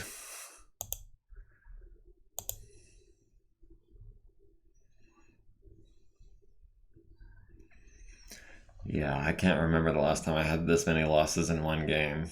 But that's partly because I usually don't bring this many forces to begin with, and partly because usually I'm playing against the computer, and once I've lost 2 guys, I'm like, screw this, I'm done.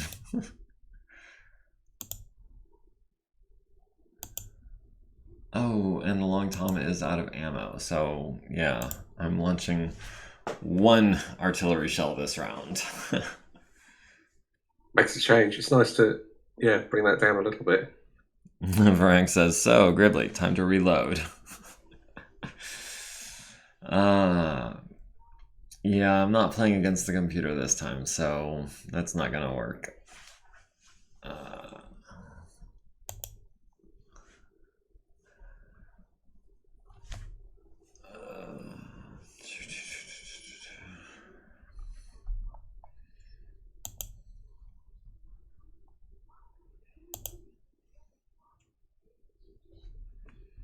I'm hoping that Marauder doesn't get his 7 to stand. Oh, he's a 1-2 now.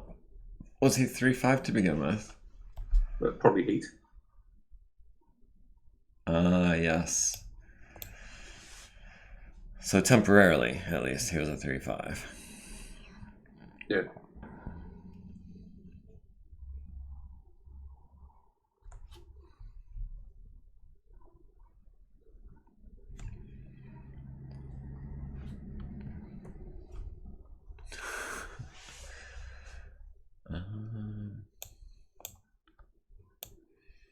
These guys are going to move out of the fire.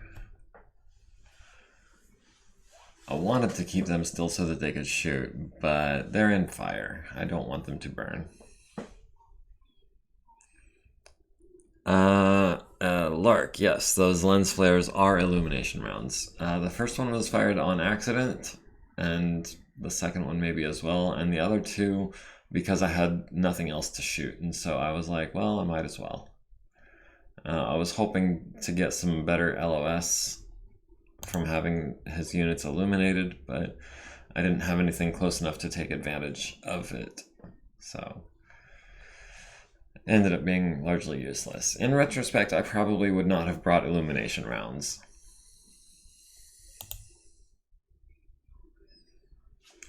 I feel like standard rounds would have been more effective on the whole. Yeah, I've been thinking about the fast cam rounds. I'm just thinking, I'm wondering how overall how effective they are. I guess in edge cases there will be, but yeah, I've been reconsidering those. Yeah, for the artillery, if you've got a small enough area that you're trying to mine, like you had said yesterday, if you had laid it down over a restricted path, I think that would have been pretty effective.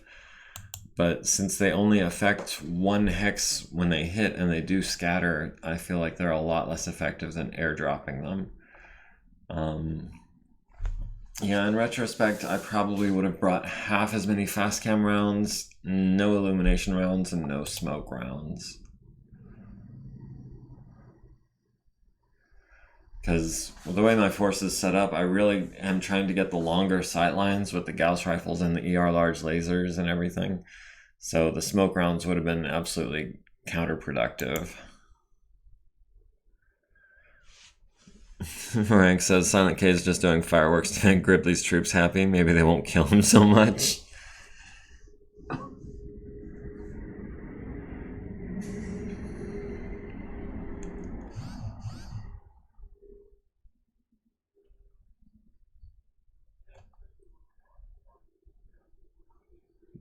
Lark says blind the enemy.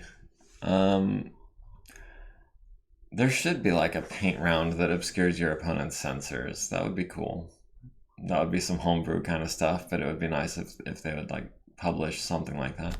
Like how in the HBS BattleTech, how PPCs affect your targeting. Something like that would be cool. Yeah, I like that actually. That'd be, I'd add that as a house rule in tabletop, definitely.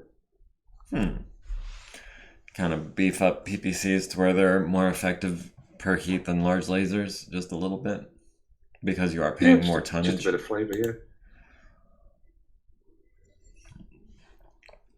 Yeah, that could be a lot of fun.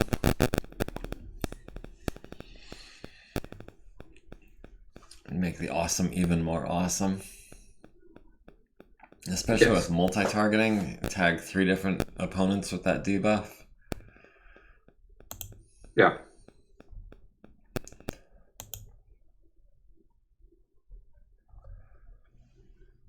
I don't tend to use multi-targeting much in HBS.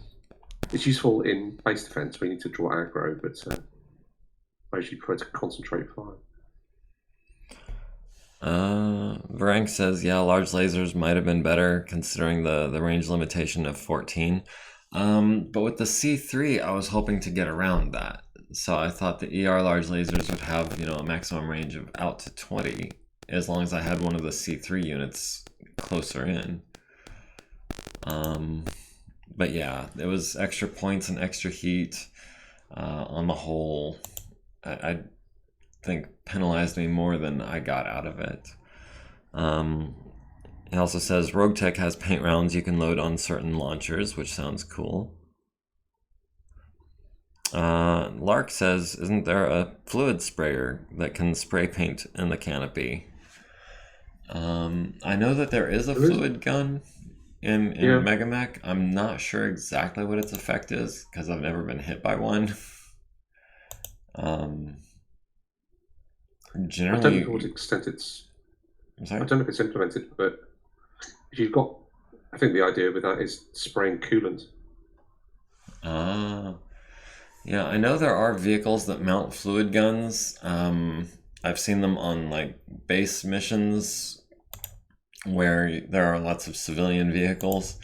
I know that oh no, I'm mixed up. I was thinking of the coolant vehicle with the flamers, but I is there one with coolant or coolant sprayers? I know, or fluid guns. I mean, or am I just straight up I'm not confused? sure. I don't know. Because I know that there is a coolant truck with flamers, and someone was talking about how funny that was, and I was like, well, yeah. I mean, if you've got all that coolant, you might as well be using it.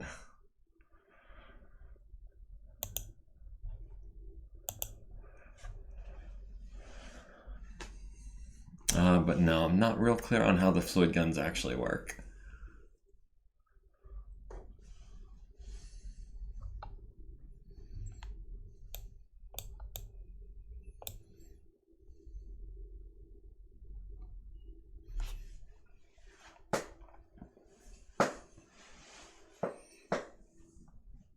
Coolant super soaker.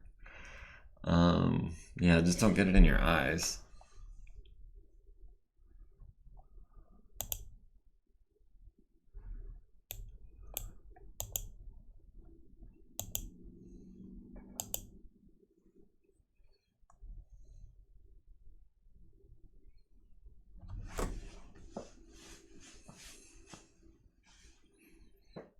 Firing liquid helium, I guess. Um, yeah, I mean, liquid nitrogen, liquid helium, something like that, something super cooled. Um,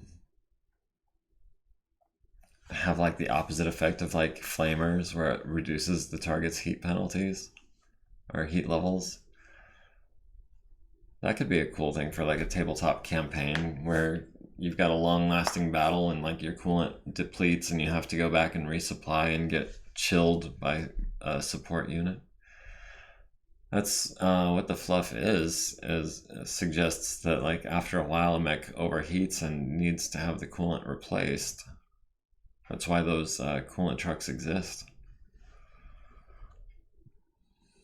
Oh, Varenk posted a link to the Sarna article for the fluid gun. I'm not going to be able to follow that right this second, but I will definitely look into that after the stream.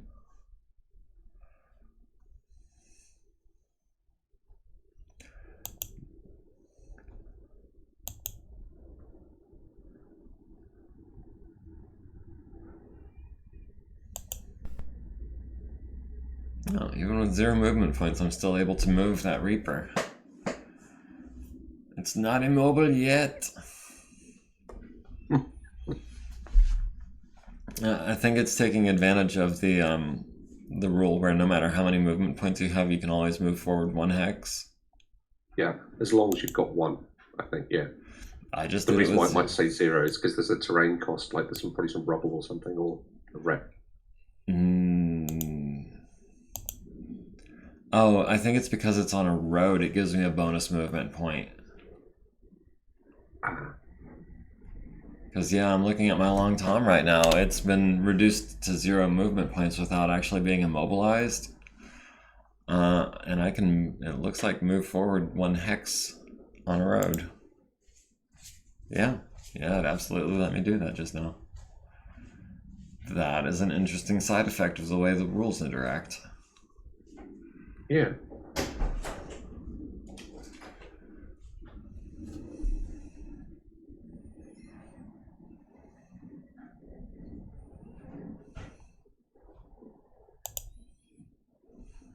And now you're just going to try to immobilize it entirely, aren't you?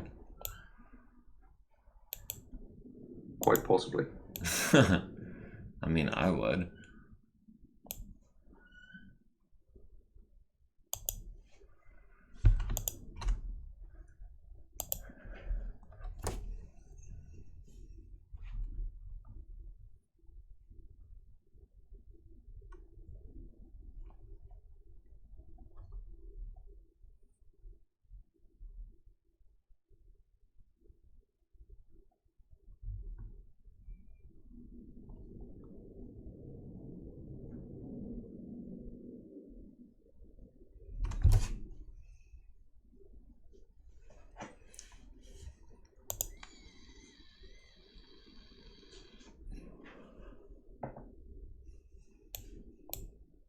Have you got any fighters left? No. The last two fled and were shot down, respectively. Okay. You have complete air superiority.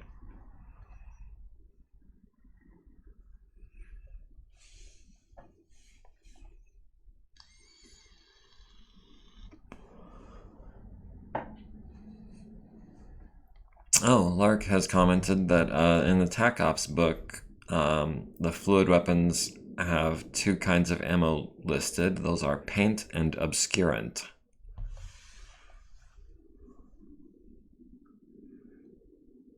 I'm not going to ask you to post what the rules are because I know, that's copyrighted material, but that is something I'm going to have to look up when I get a chance.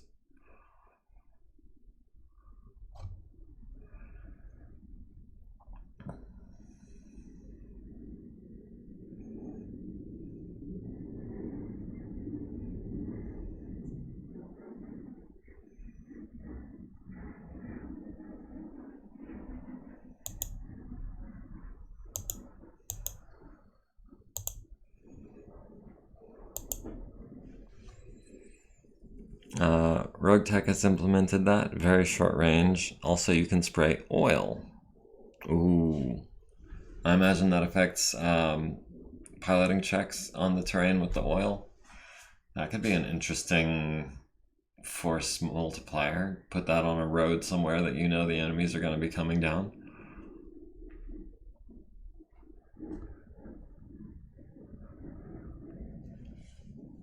Having them all crash and fall down in a narrow passage.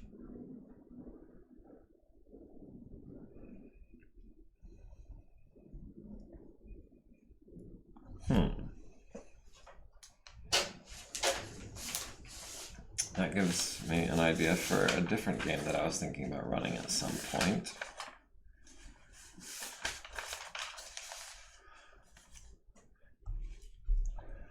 Okay, yeah, you're still not moving. And you're still not moving.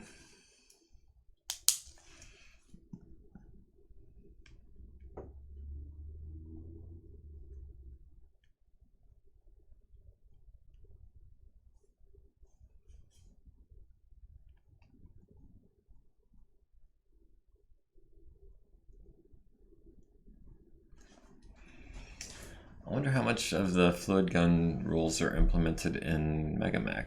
That could be interesting to create a scenario around. You can also spray coolant, fire retardant foam, water as firefighting or coolant, inferno fuel, and corrosive fluid. Inferno fuel. Oh, wow.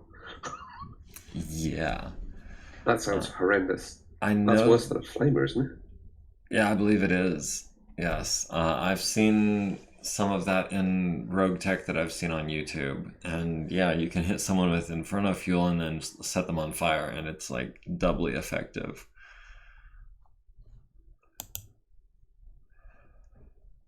Alright. Fast cut, no. Clint, yes.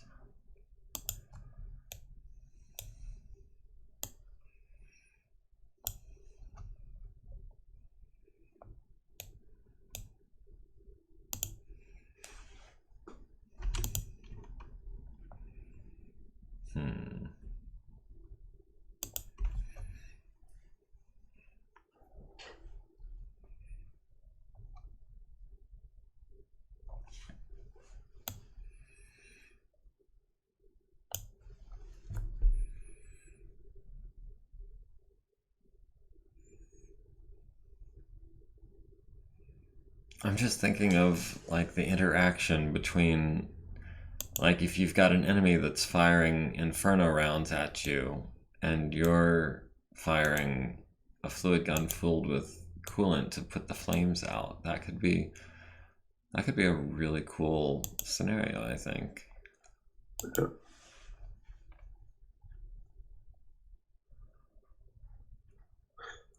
Units don't continue to burn infernos in current rule set, do they? It's just heat for one round. No, but I'm trying to think of how that might work, or something that would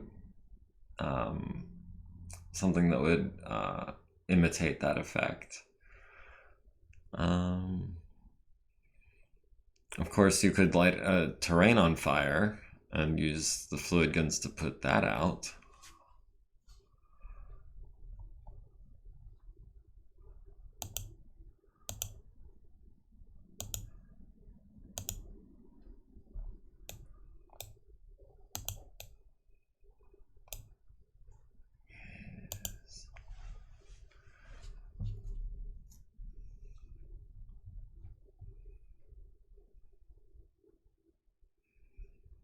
I'm really regretting putting all these minefields here. They've definitely impeded me more than they ever impeded you. Whereabouts? Over on the left side of the map to the north of my fortress, where I was trying to keep your Phoenix Hawk and them from coming down, you kind of stopped at the edge of all of those fields and never really ventured into that area. Now I'm trying to move through it. It's kind of biting me in the butt.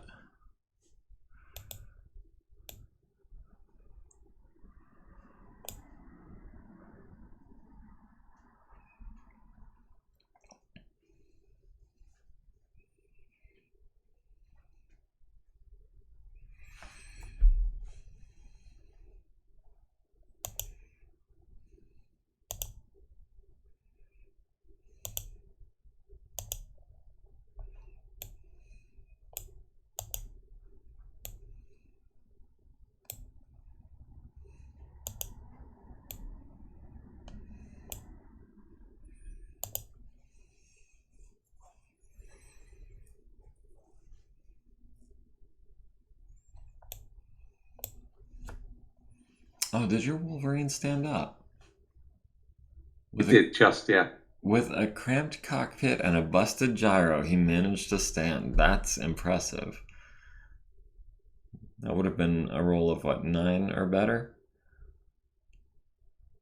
I think it was a 7 because it was with a -2 from careful stand. Ah, yes. Well, he's about to make another piloting check when he gets hit by the cannoneer and the cudgel. So just be prepared for that. Yep.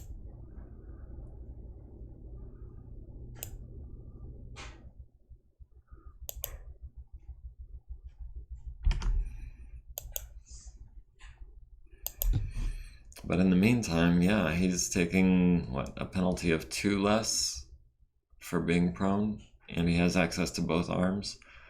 Well, I critted out his PPC, so he's not going to be firing that at least.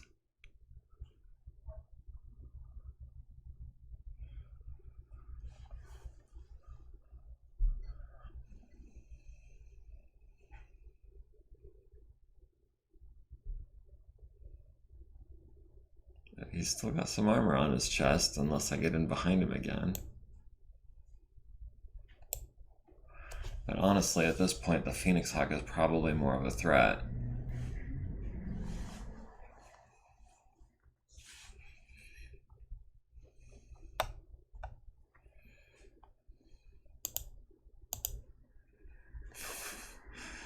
Oh, I've got 6 pilots on the field. That's a little disheartening. Yeah. I really like that Phoenix Hawk variant because I really like the mech in 3025. I often use it, but I've never really found a variant I particularly liked. But this one, it seems to work, like dropping all of the sort of larger heavy, like there's an early version which has 2 ER large lasers, which is just bonkers. Like there's way too much heat. But dropping them for light PPCs and then still keeping the pulse lasers, I really like that. Yeah, I think this would be a really effective loadout, especially with double heat sinks.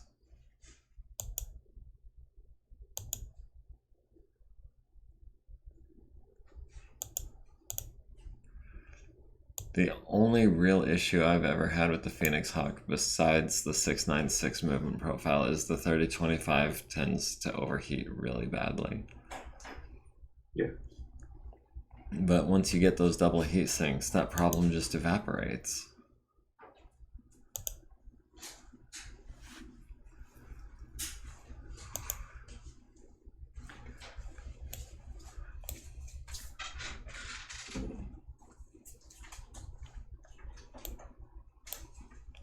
It's light woods there, I believe, right? Yes, it is. Perhaps we can be slightly evasive here. Or perhaps we can keep our distance from the rifleman.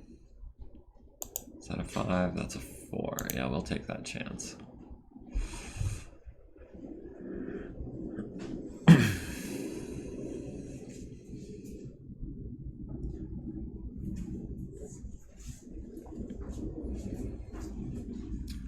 Alright, so being that we are coming up close to 2 o'clock, we're going to take a 15-minute break at the end of this turn. Yeah, sure. Alright.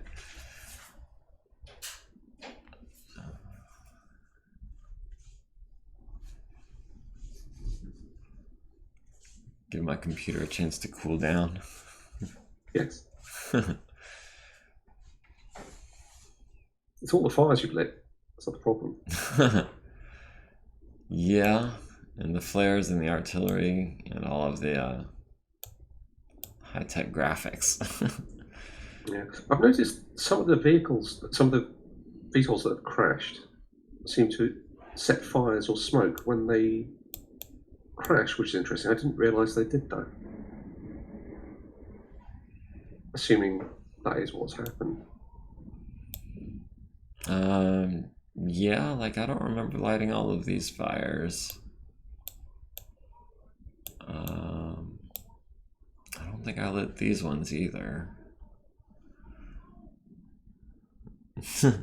Lark says, is the computer hot? I'll get the fluid gun.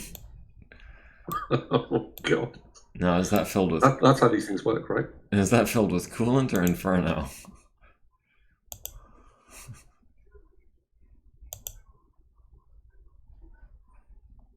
No, we can't.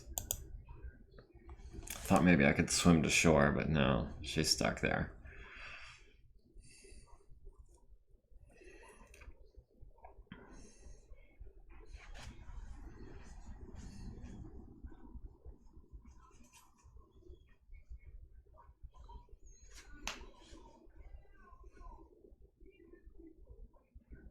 Schrodinger's fluid, you don't know until I pull the trigger. That's funny.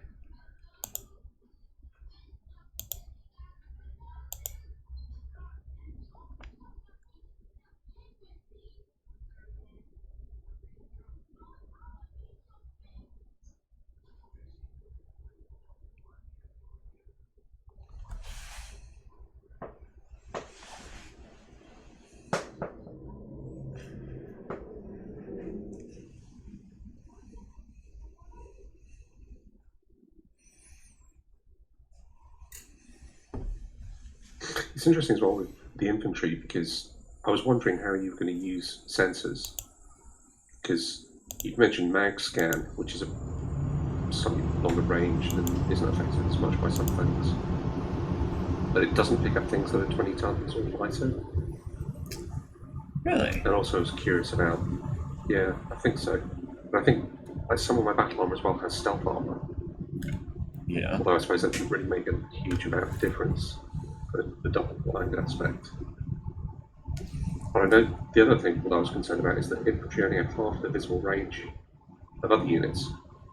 So do you notice that? Yeah. It's actually a bit of a problem. I had noticed that my infantry were not spotting as well as my other units. I wasn't aware that it was specifically half as much. I guess we're safe there. Also, I knew that MagScan was useful for picking up mechs, but not, non-metallic entities. I didn't realize it was limited to 20 tons or 25 tons and up. I haven't actually been messing with my sensors at all this battle. I've just been using straight radar because honestly, going through and changing it unit by unit is a little tedious to me, and I find, in my experience, marginal benefit from doing it. Yeah. There are a few things I'd change as well. I think I think the double bind rules could do a bit of tweaking, like the infrared sensors.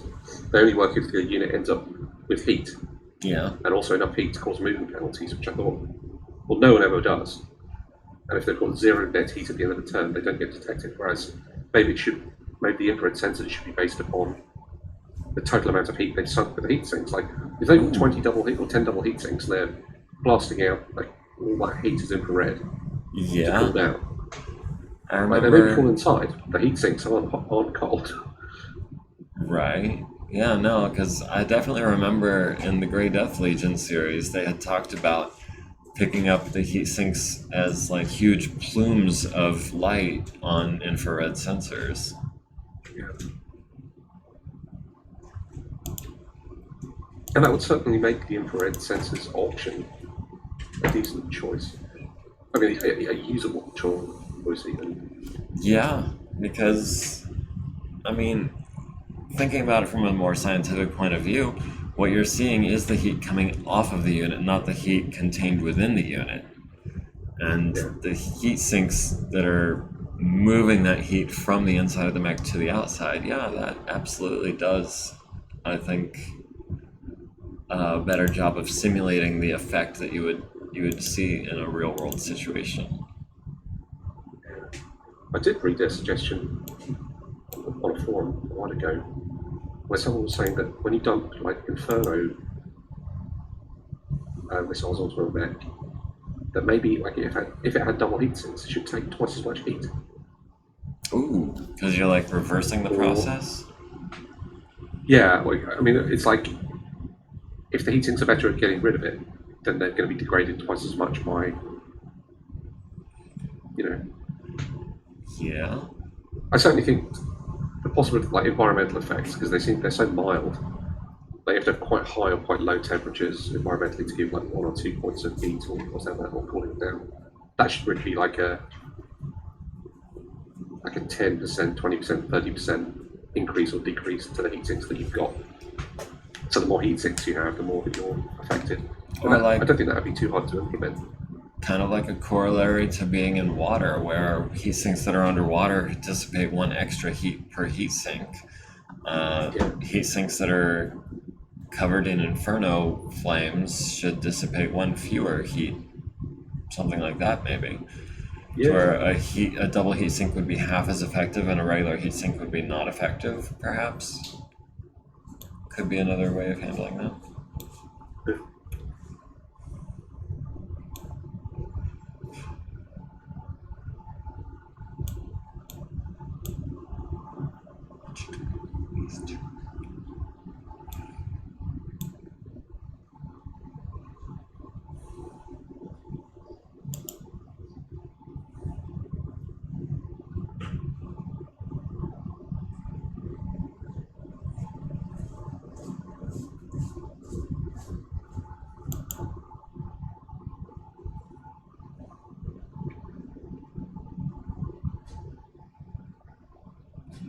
Okay, this is kind of an all or nothing move on my part.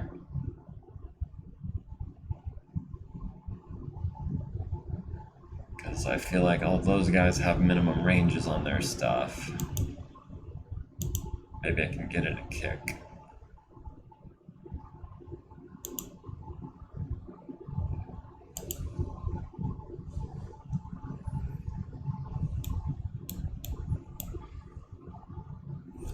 Rifleman, I know yours is more heavily armored, but maybe I can do a little good there. Yeah.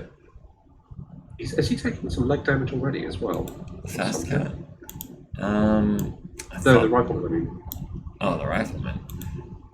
He. He's taken more torso damage, but yeah, it looks like he's taken like a medium laser or something to the left leg. Fast cat is about to lose a leg or two. um, but if he can survive the weapons fire phase, and I didn't take the Thunderbolt into account, but the Rifleman has 2 large lasers with no minimum range, but the Partisan has, what, the light Gausses and the LBXs with the minimum range. The Archer has minimum range on the LRMs. The Rifleman has minimum range on the light Gauss. So I'm hoping I don't take too much damage with him, and then I can maybe kick the Rifleman or something like that, and then just continue jumping on and being evasive.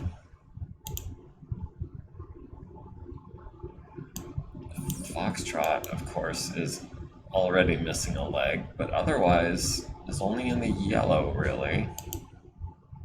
Needs a 7, though. Can we... Nope, we did not get the 7.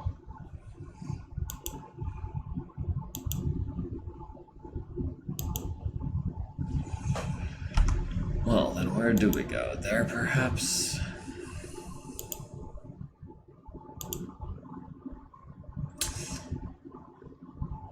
Fell again for 4 more to the right torso.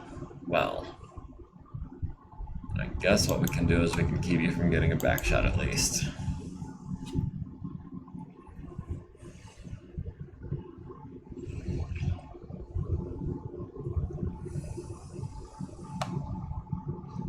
Is it just the sprinter? It's just the sprinter.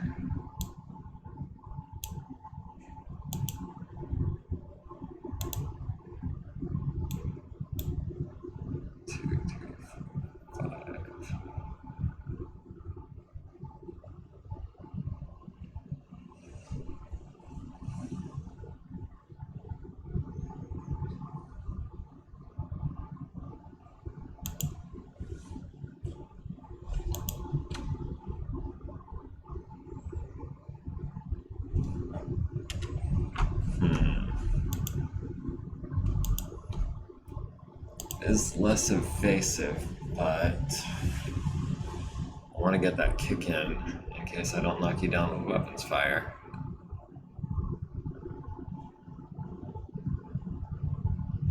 Oof. Oh, I feel bad for that Clint. What's he looking like at the moment? So he took some damage. Thin all over. From the VTOL. He's actually gonna be better at back tanking than he would have at front tanking. He's got no armor on his left or right torso front. His right arm is down to 5 points of structure. He's got 2 armor on his right leg, 2 armor on his left arm.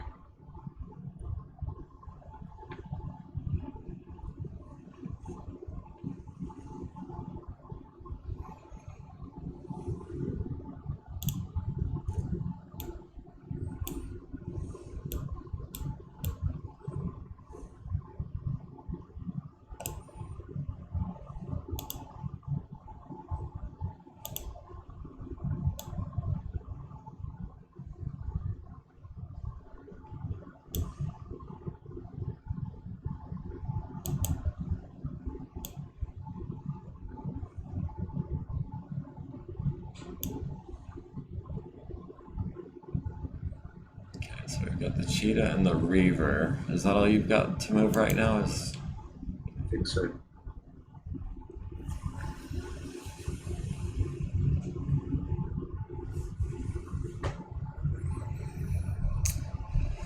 I can't believe my quad mech fell down twice just trying to stand up on 3 legs. That was a bummer.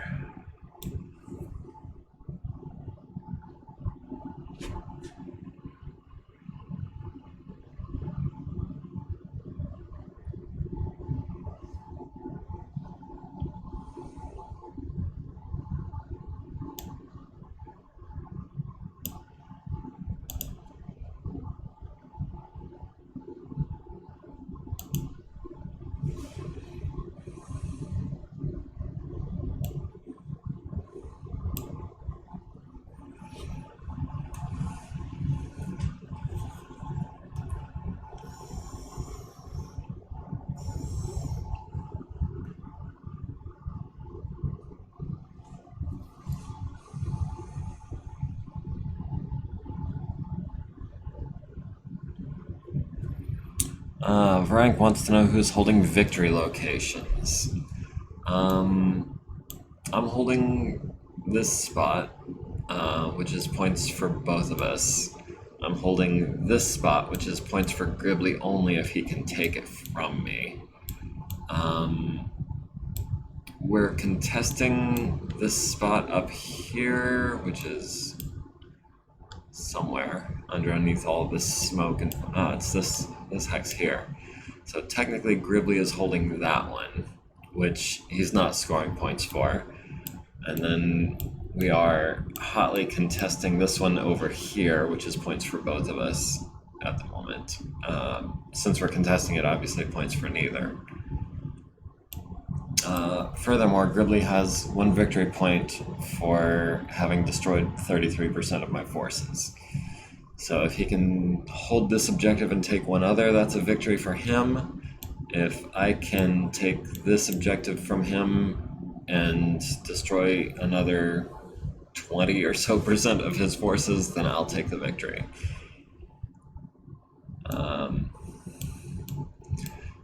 Problem is, he's got some 9 mechs and tanks right in this area, and they're all heavies or better.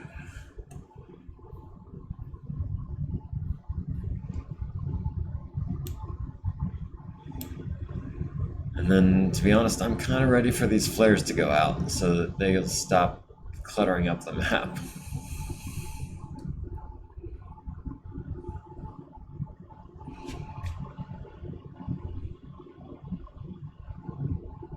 I guess they are kind of blinding, to go back to what Lark was saying earlier. Oh, and we've got a Reaver flying over my fast cat, which is going to take an autocannon 20 in the back, I'm sure. And then the other one was there's the cheetah.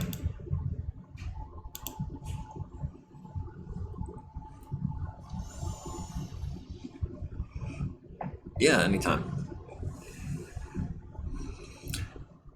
Yeah, we've been playing for a while without discussing the objectives, so anyone who is just joining us would also be in the dark.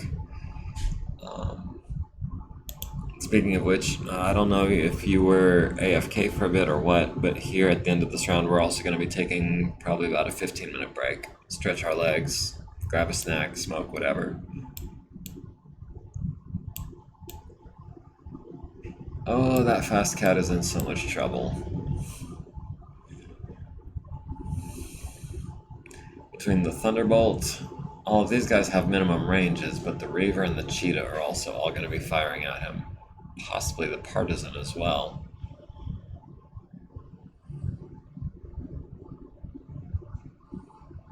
Objective, have a good time. Yeah, that is why we play.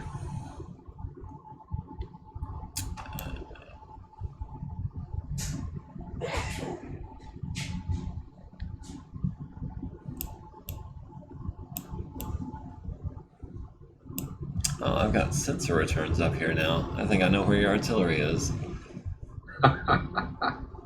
Where are you getting those from? I think from the immobile J. Edgar. I'm surprised that it's got line of sight. Okay. It doesn't have line of sight, there's sensor returns. But I mean through elevation changes, I mean through hills. Radar ignores elevation. It's mag scan. No, it doesn't. It does not? I thought it did. Nope. There's an option to make mag scan blocked by elevation and buildings, I think. That's because it's the only one that wasn't. Originally it was. Then it was errata to change it to not be blocked by hills but blocked by buildings, but everything else, every other sensor type is blocked, apart from seismic, is blocked by hills, blocked by elevation changes. Huh. So I see that your Thunderbolt fell down in some rubble, took some damage to its arm and leg. Did manage to avoid failing the seatbelt check. Foxtrot, of course, fell down twice just trying to stand itself up. Rolled a 6 on the first one and Snake Eyes on the second. Made his second consciousness check there.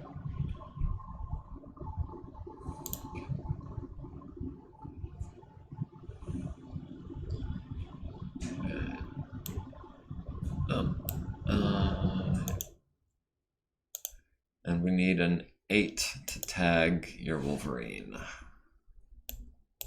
While you're declaring your indirect attacks, I'm going to grab some water real quick. Okay.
So I see it looks like the Tigress is getting tagged by at least 3 units. The Fast Cat is getting tagged by at least 3 units. Have I missed anything? I don't think so.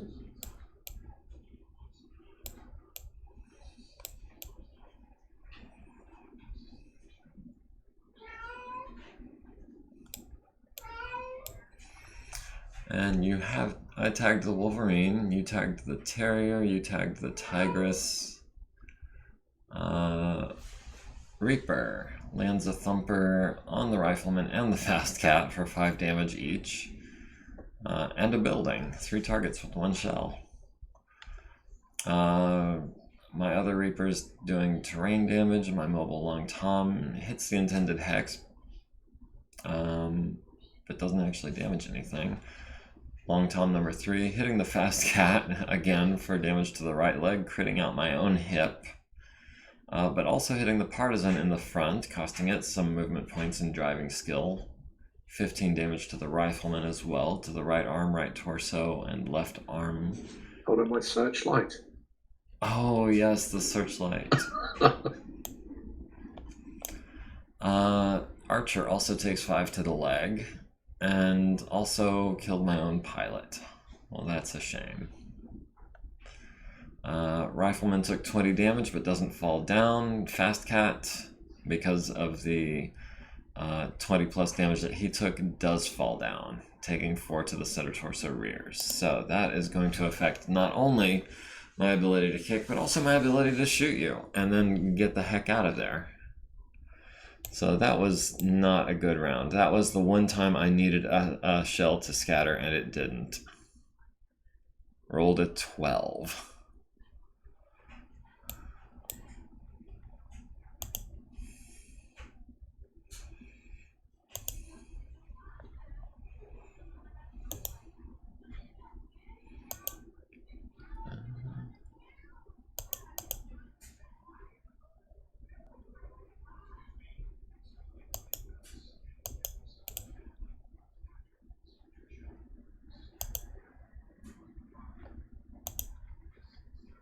Wait, my LRM anti-mech platoon cannot do a swarm attack or a leg attack on the Marauder because they moved this turn. I thought I would be able to do something. Yeah, it's usually best to have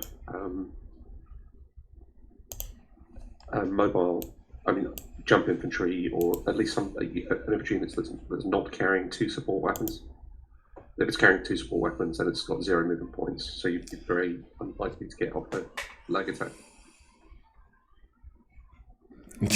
Varank says, go Silent K, mission accomplished, hit your own units. Not only hit, but critted and knocked down.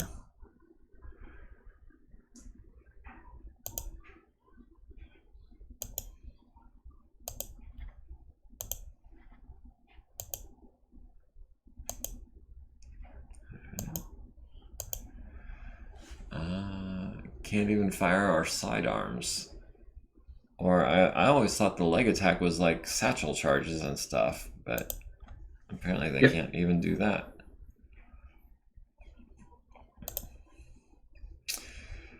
Yeah, lesson learned. I thought the LRM platoons would be more effective because they had some range on them. They didn't have, that 3 hex limit. But turns out, I guess they're just too slow to ever attack anything at all, it seems like. Now, if I had them hold up in a fortress or something where they were fending off an attack, that would have been useful, but that's not how this battle ended up going.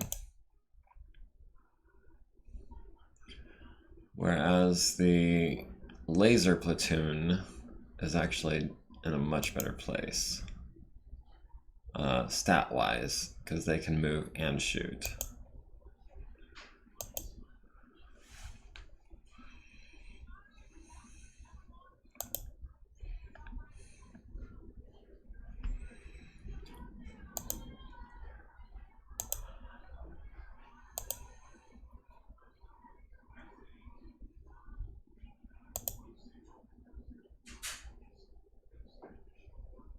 Just out of curiosity, nope.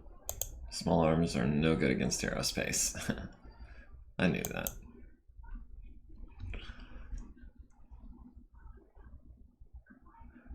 Varank, that was not an infantryman that got murdered. That was a pilot. They were filling the role, I guess, temporarily of an infantry unit.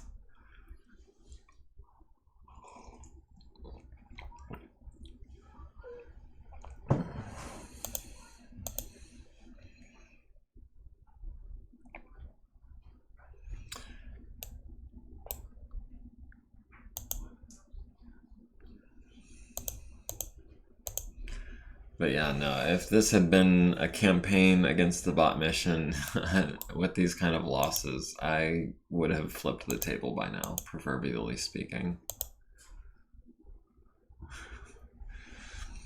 I tend to play much more conservatively when there are consequences at stake besides just winning or losing a single match.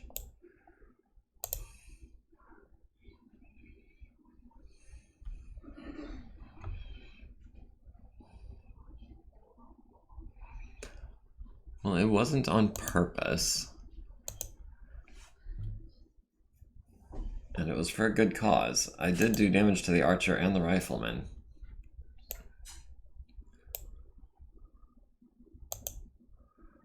$11, $12.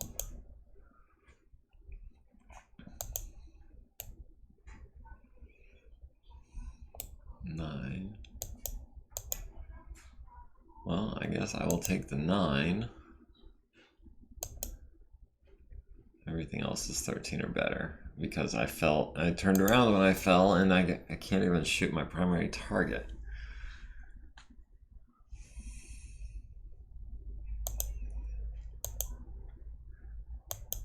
Tens or 9s, I'll take the 9s.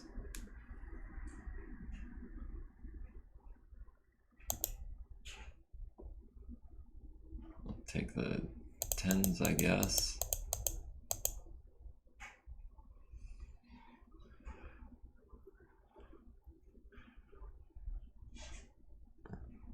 How much do I think a pilot is worth? I think the death benefits for a pilot generally run around 100,000.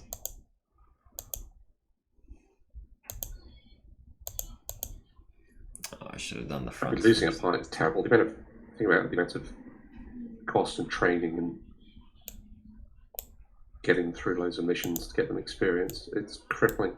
It's why, like, some of these memes, like in battle, say, "Oh, the meat is cheap, save the metal," is like, that is such bullshit. Like, even during the Succession Wars, pilots were far more valuable than the machines.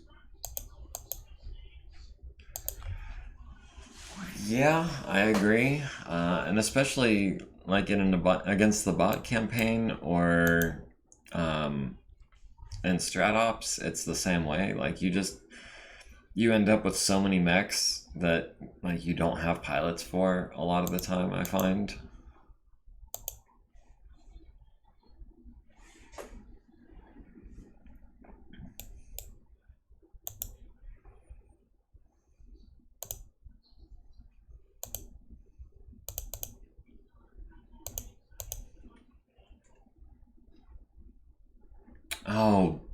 Dang it. You're friggin' crow. You spotted that, did you? Yeah, I did. Oh, man. I was gonna unload a bunch of medium lasers on you, but then I was like, why do I have 10s? I've got someone right next to you.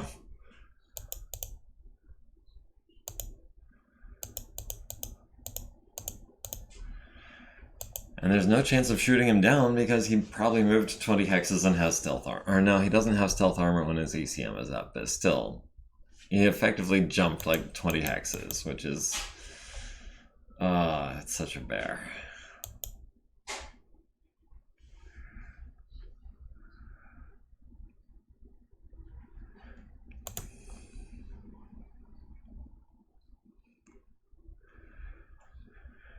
That is the thing. If you're going to bring C3, you need to bring ECCM units. Otherwise, yeah, it's a bit frustrating.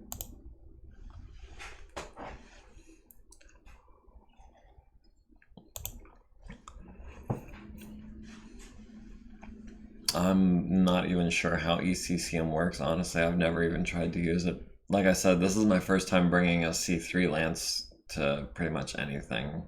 So, Sure. All it is that you see that ECM radius around the crow. yeah. You just change the ECM to ECCM and it does the same radius, but it just negates ECM. So as long as you've got overlapping.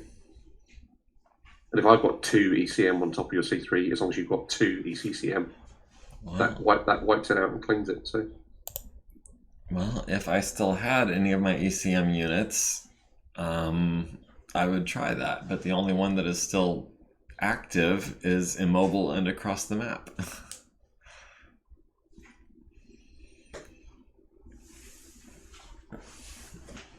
Oh, man. I need to get my barrage exactly 7 hexes away from that guy, and then I need to tag him, and then I need to just unload all the LRMs on his rotor. Oh, those crows are so frustrating. I'm not gonna lie. Bringing them was definitely a good move. yeah, I was going to bring some sprint, but I thought I'd find something a little bit bigger. And yeah, it's very much a finesse unit. Like, if they're being annoying to you, that means I'm doing it right. Because if I make a mistake, they go pop. So I'm glad they're still working. I'm guessing the next game we play, I'm getting a strange feeling, a sense that you're going to start bringing more LB10s. Yeah. My spidey sense is tingling. Yeah, I'm definitely light on the anti-air with this. I'm used to things like LRMs and ER large lasers being relatively effective anti-air weapons, but in this case they just haven't been, partly because of the visibility and partly because of, I guess, maneuvering. Like, if you had flown one of your cheetahs over my LRM carrier, I definitely feel like I would have had a better chance of bringing him down. I was tempted. I've been so tempted so many times to do an airstrike on the cudgel or the LRM carriers or the barrage, and every time I've almost done it, or I've measured out the distance, and I thought, no, let's not be totally stupid. Calm down. We'll get to them later. Not yet, because it would be suicidal. I'm just glad that my Cannoneer is within close range of your Wolverine even without the C3 network. So that's 30 points of damage incoming on 6s, and he's got that bad gyro. So I'm hoping he goes down this turn.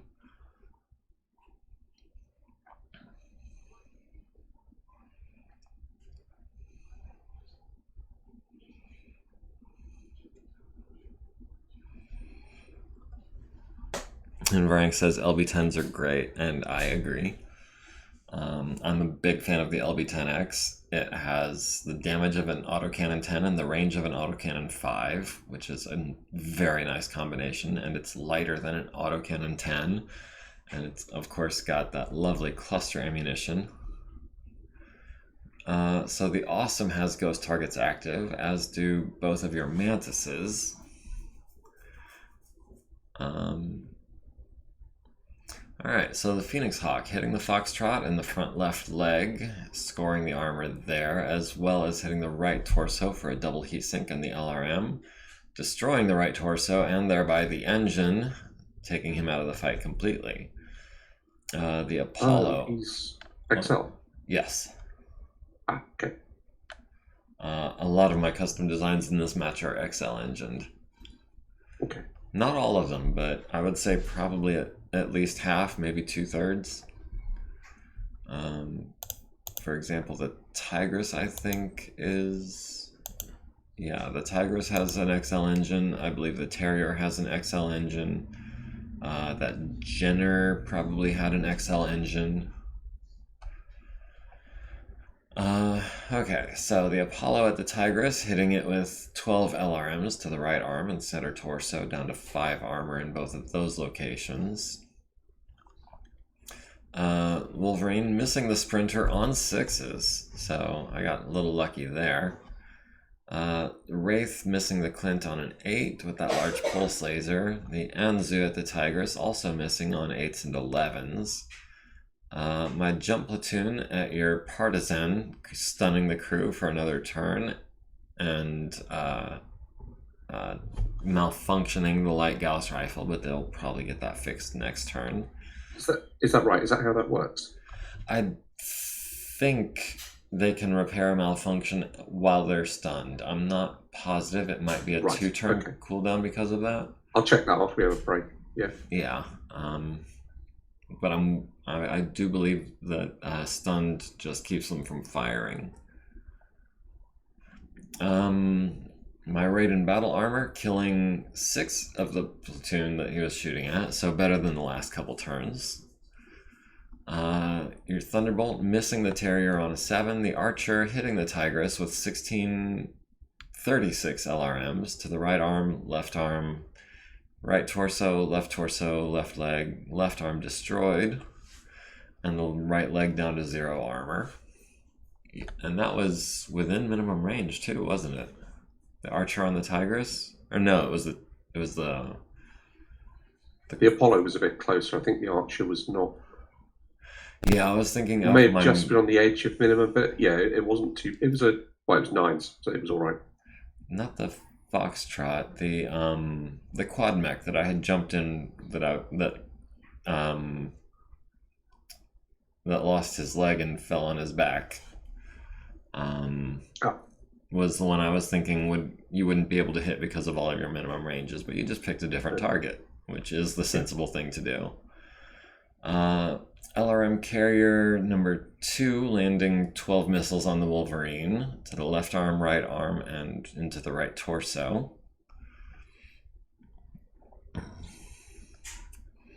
Anvil at the Terrier, needing 0s, hitting him in the head and critting the cockpit. So that is 1 more mech down.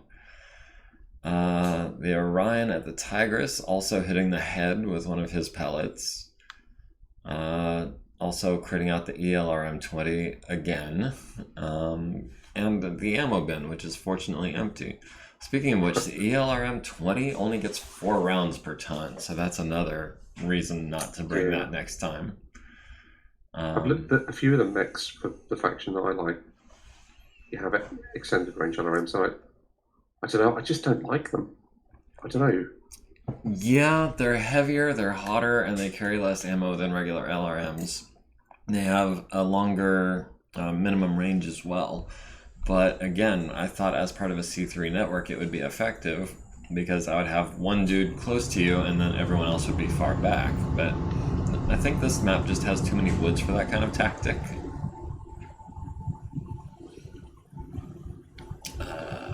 Rifleman hitting the Tigress in the leg. Is the Tigress one of the ones?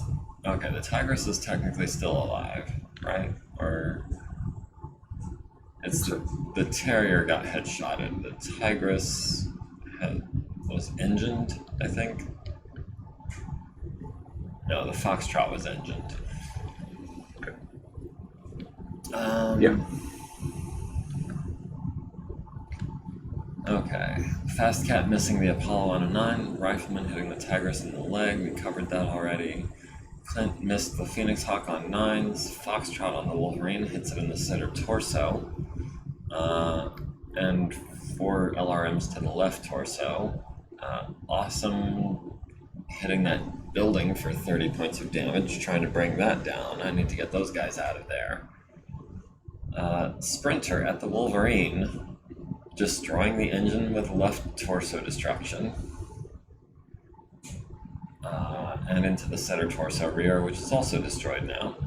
So the Wolverine is no longer a threat. The barrage at the Wolverine, we can kind of skip over that, seeing as the Wolverine is dead. Cannoneer at the Wolverine, destroying the leg. Partisan at the jump infantry with the light Gauss rifle, killing 3 guys. Cudgel on the Wolverine, going into that dead center torso. Partisan at the Fast Cat on 9s and missing. Hothlock at my Reaper, stunning the crew and costing me most of my movement points. Tigris missing the Orion. Mantis on the Long Tom, hitting it in the rear and destroying it. And the other Mantis at the Reaper into the left side, costing me again more movement points and stunning the crew. Gauss Rifle platoon at the Raiden, killing Trooper number 3 and dealing 2 damage to Trooper number 4.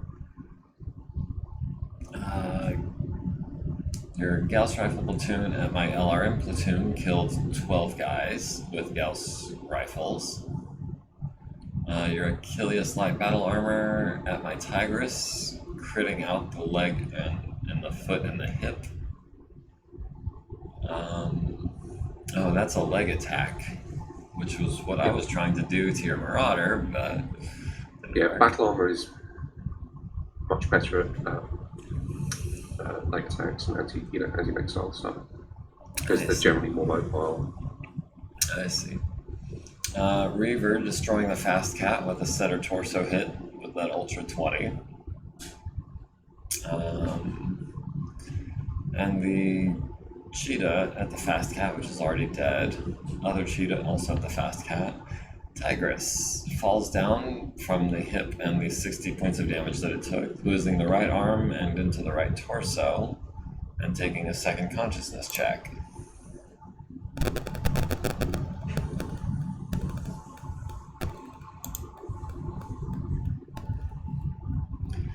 The Sprinter will not step on your pilot, as tempting as it may be.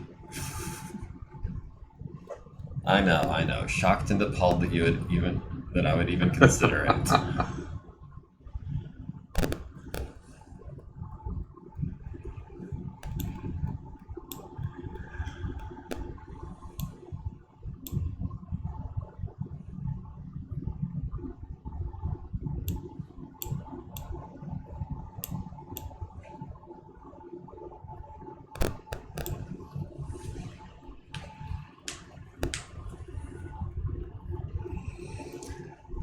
And killed 2 more of my foot platoon and legged the Tigris.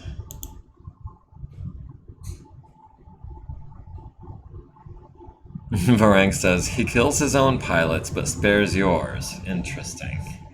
It's very kind.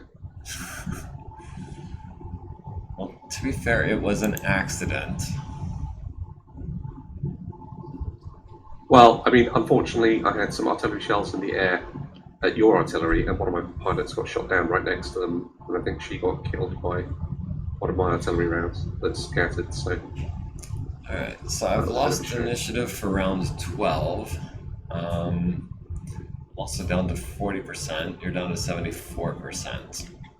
So, if you can take down 7% more of my forces, roughly, you will have the only objective that you need to win.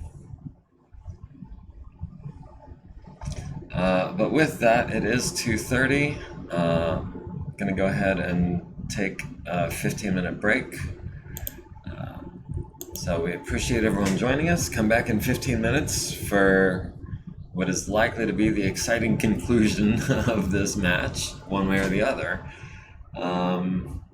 If I can deal a little bit more damage to you and take that northwest objective, I might still pull this out. Because I feel like at that northeast objective, all of your forces are there, but they don't have any targets anymore. Does that about sound right to you?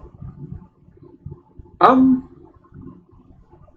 think I've just got to clear out that Raiden, what's left of the Raiden the squad, and then And that building only has 10 they're all points pushing left. down towards the lighthouse, so or the whatever the thing, the southern objective.